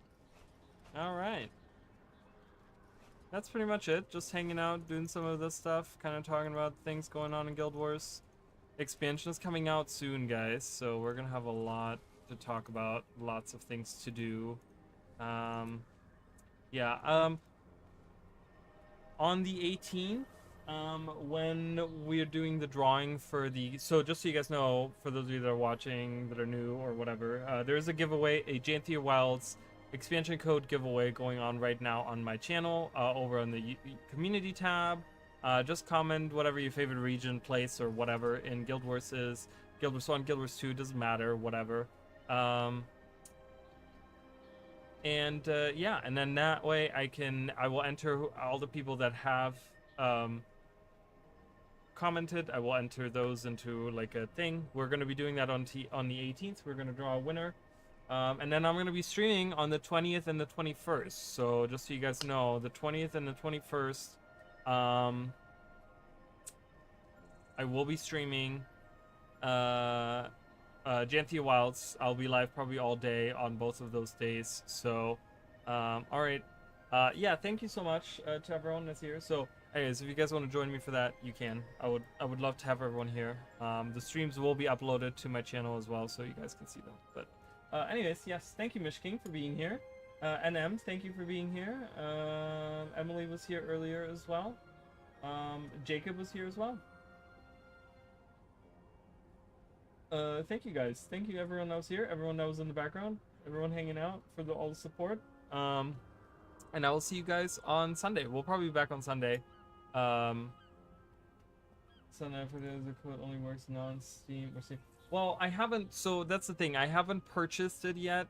So it will be whichever. So once I contact the person, I'm gonna see which version of Guild Wars they play. So if they're playing it on Steam, I will get them the Steam. I will gift them the Steam version. If they're not, if they're playing it on the regular, like through the regular website or whatever, if they're not, if it's the regular version, the non-Steam version, then I will get them the code for that. So I haven't bought it yet. I'm gonna wait until seeing who the winner is, and then I will purchase it, because once I know which one they have, so then that way it doesn't matter which version you're playing. So, but yeah, that way it doesn't matter. So, but anyways, yes, that's gonna be it. Thank you so much, and yeah, I will see you guys on Sunday. All right. Bye, guys. Would love to get Jane Theobald from his Steam account. Well, maybe you'll win. I don't know. We'll see. So far, I think there's only like 15 people, 15 to 20, somewhere around that. I don't know where it's at, but somewhere around that. That's how many people are in there. So, still, I mean, it's a pretty high chance to win, honestly. Like, there's not that many names in there. So it's not like it's gonna be like, 1 in 100th like chance to get it. Like, it's not like the lottery. I mean, it's really only like 15 people that are in it right now, and I'm like, I mean, that's like not like, those odds are pretty good to win actually. So but anyways, yes, I'm gonna head out. I'll see you all next time. All right, bye guys.